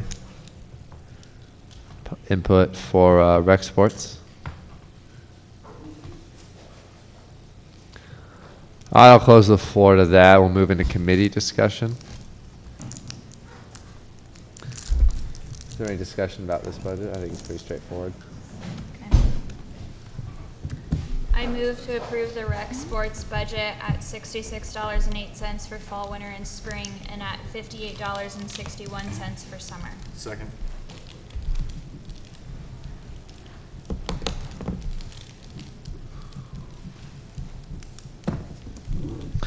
Is there a discussion on the motion? Hearing none, we'll move into a roll call vote. Amelia? 4. Tyler? 4. Nick? 4. Madison? 4. Tara? 4. Unanimous 5-0 vote. The rec sports fee is set at $66.08 for fall, winter, spring 2014 and $58.61 for summer 2015. Thank you.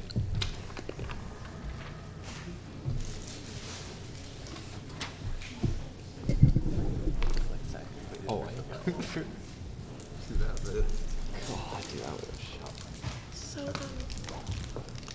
what's going to happen with the OSU hearing? Because isn't the A and B chair supposed to make recommendations, but Nick hasn't been and they didn't? What's that? I'm sorry. At the OSU joint session to approve this budget, Yeah. the A and B chair gets up and makes a recommendation. Nick hasn't been in any of our meetings. He's been to like 4. Then I'm going to assume that it will have a hard ask for him to recommend All right, we're gonna move into music right now. We technically approved their budget, their fee at $2.20 for fall, winter, spring of 2014. Go ahead. My name is Greg Urban. I am the chair of the Student Musician Advisory Board, which is the liaison to the SIFC. And I just have a couple points to cover before deliberation begins.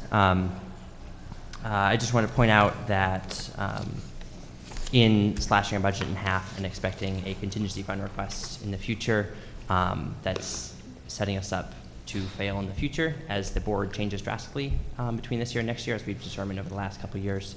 And that asking for a $2 raise next year seems highly improbable.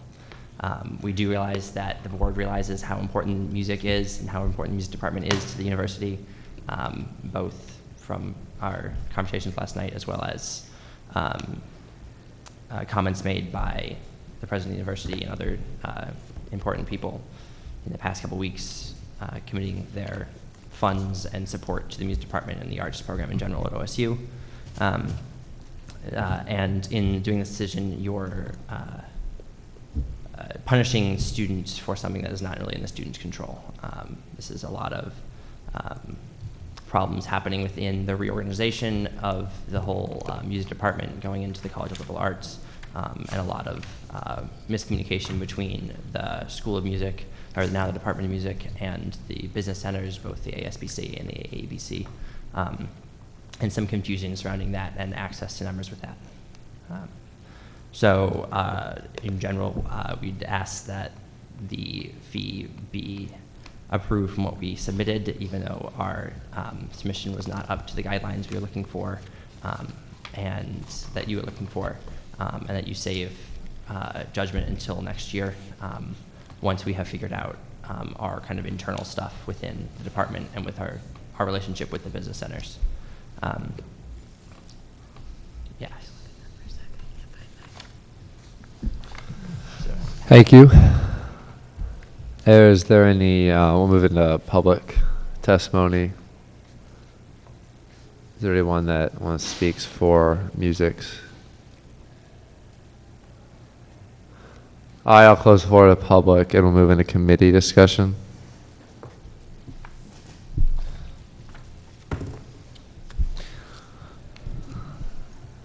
Well, at least my personal opinion is still the fee level that we set yesterday. You said something about setting next year's. I think you're when you said in your little testimony about setting us up to fail for as next year's board. I mean, it's something you could do this year.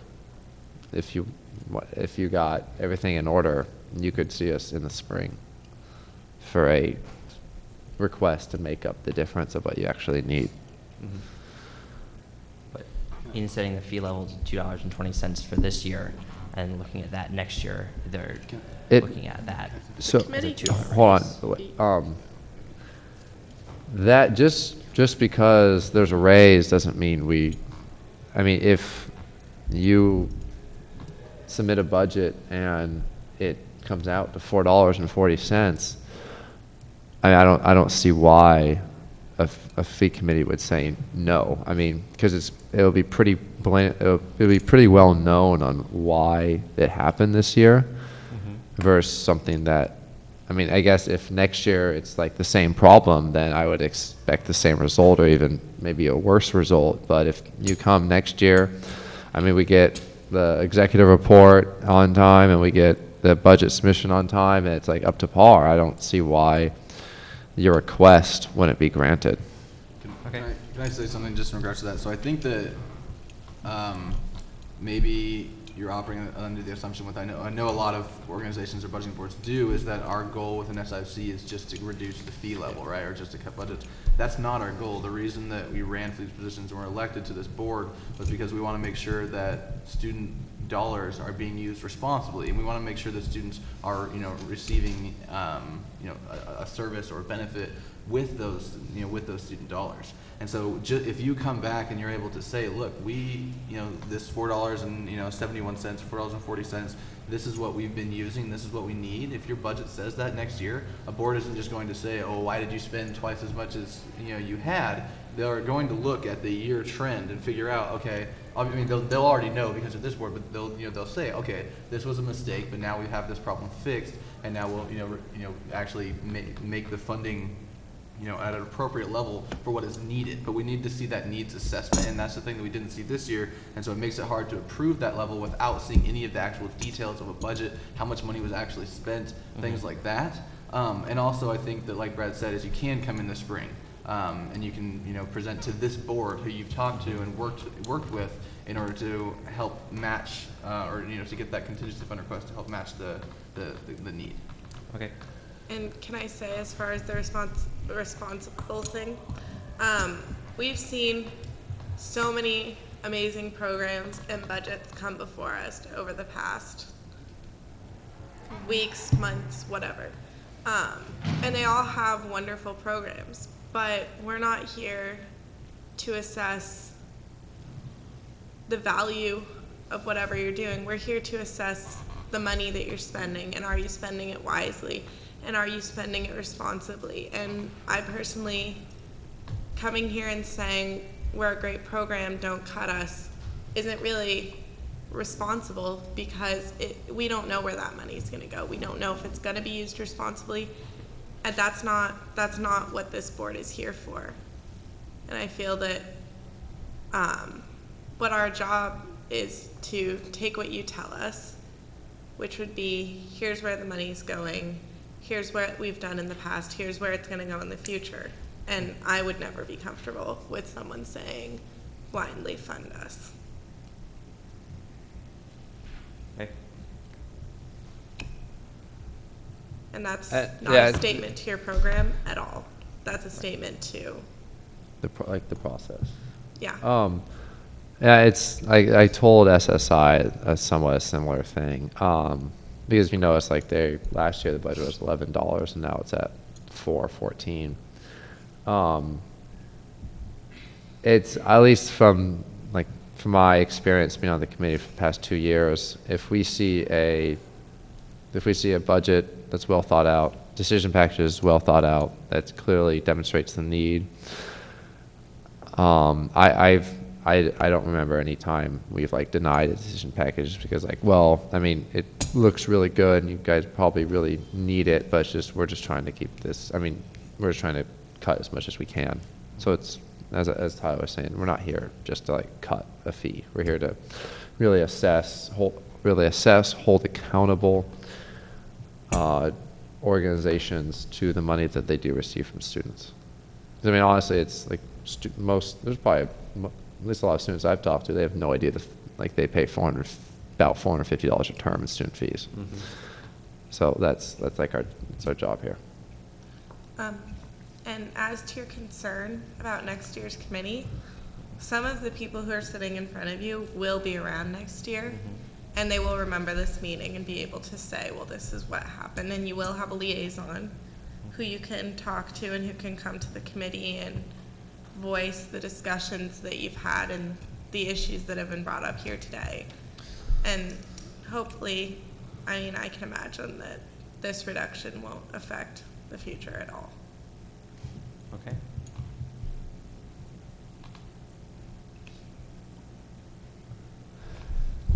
Is there any more discussion?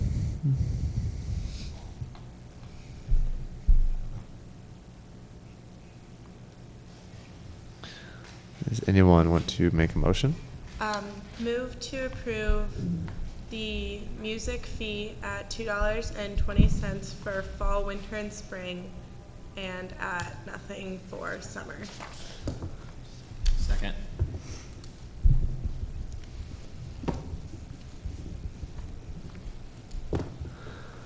Any discussion on the motion?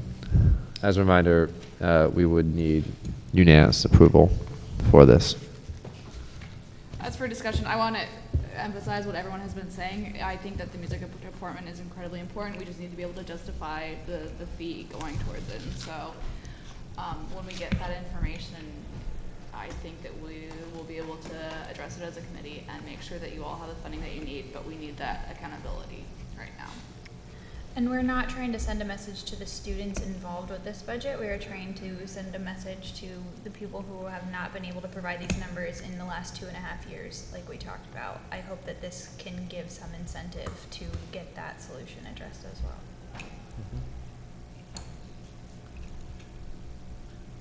Any more discussion? I have to concur with what my fellow board members have said, or committee members have said.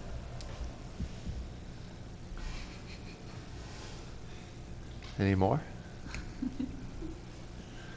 All right, we'll move into a roll call vote. Amelia? 4. Tyler? 4. Nick? 4.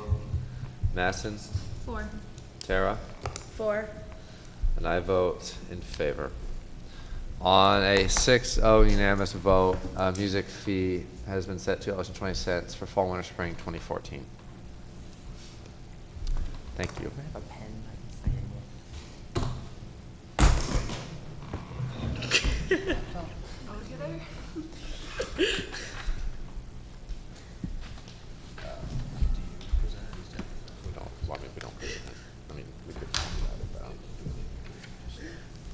Yeah, I need it.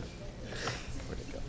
I made it last time too. Do I need to like drive the point home With the can further, or do I With just the- like I just feel like my appointments is stand up first. I should have not you. I should. Oh my god, we're almost done. Yeah, you better give it. They I'm thought we voting weren't no. here till 11. The MUs had to kick SFC out in past years. Sorry, we're closing the building. We gotta leave. All right, moving on. We have the contingency fee in front of us. And the AABC has nothing further to add. Enrollment's still holding steady and everything's fine. Unless you guys have any additional questions. All right, now we'll move to any public input. I'll close the floor to the public. We'll move into committee discussion. I move to approve the contingency fee at 75 cents for fall, winter, spring, and summer. Second. Did you make that? Yeah, I second it. Okay. Here we go. Any discussion on the motion? Seeing none, we'll move in a roll call vote. Amelia? 4. Tyler? 4. Nick? 4. Masson? 4. Tara? 4.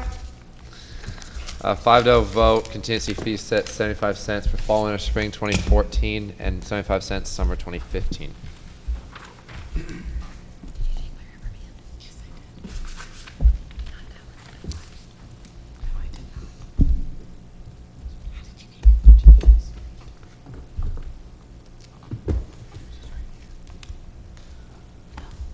Now we're going to move on to bad debt expense. There's nothing new to report here. All bad debt seems to be in line with what I projected in the fall term, so they'll recommend a decrease of 15 cents. All right, now we'll move into public input.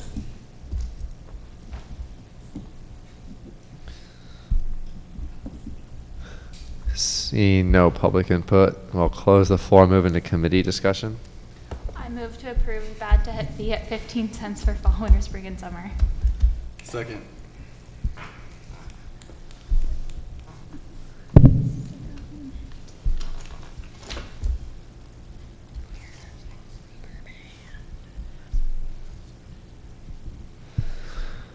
Any discussion on the motion? Seeing no, we'll move into a roll call vote. Amelia? 4. Tyler? 4. Nick? 4. Masson?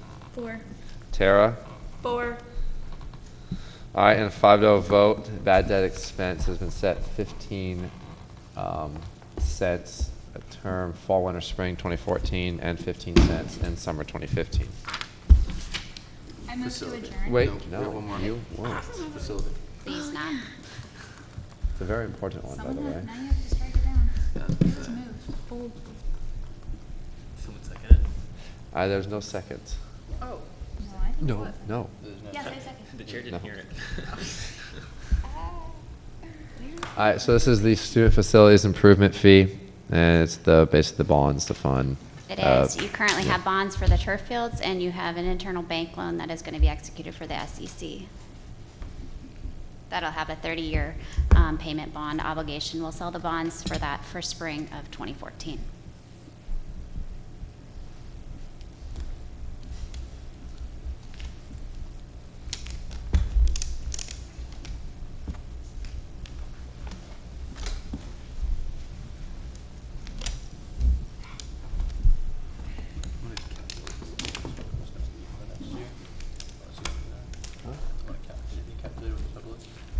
No, I haven't. All right, now we'll move into public input. Seeing none, I'll close the floor, move into committee discussion. I move to approve student facilities improvements fee for fall, winter, spring at $65, for summer at $48.50. Second. Okay.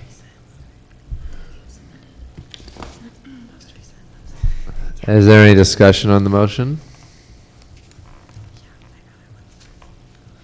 Seeing none, we'll move into a roll call vote. Amelia? 4. Tyler? 4. Nick? 4.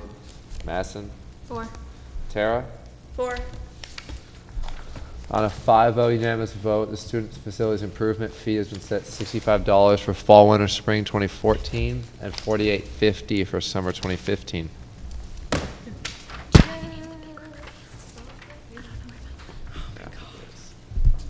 What was that? Sorry. What was that number? $65, $48.50. $48.50 for summer, yeah. Anyone made a motion to adjourn? I move to adjourn. Second. Acclamation? It's been a second. No, that's not how it works. Whatever. I'll move into a voice vote. And to adjourn, all those in favor say aye. Aye. Aye. Adjourned.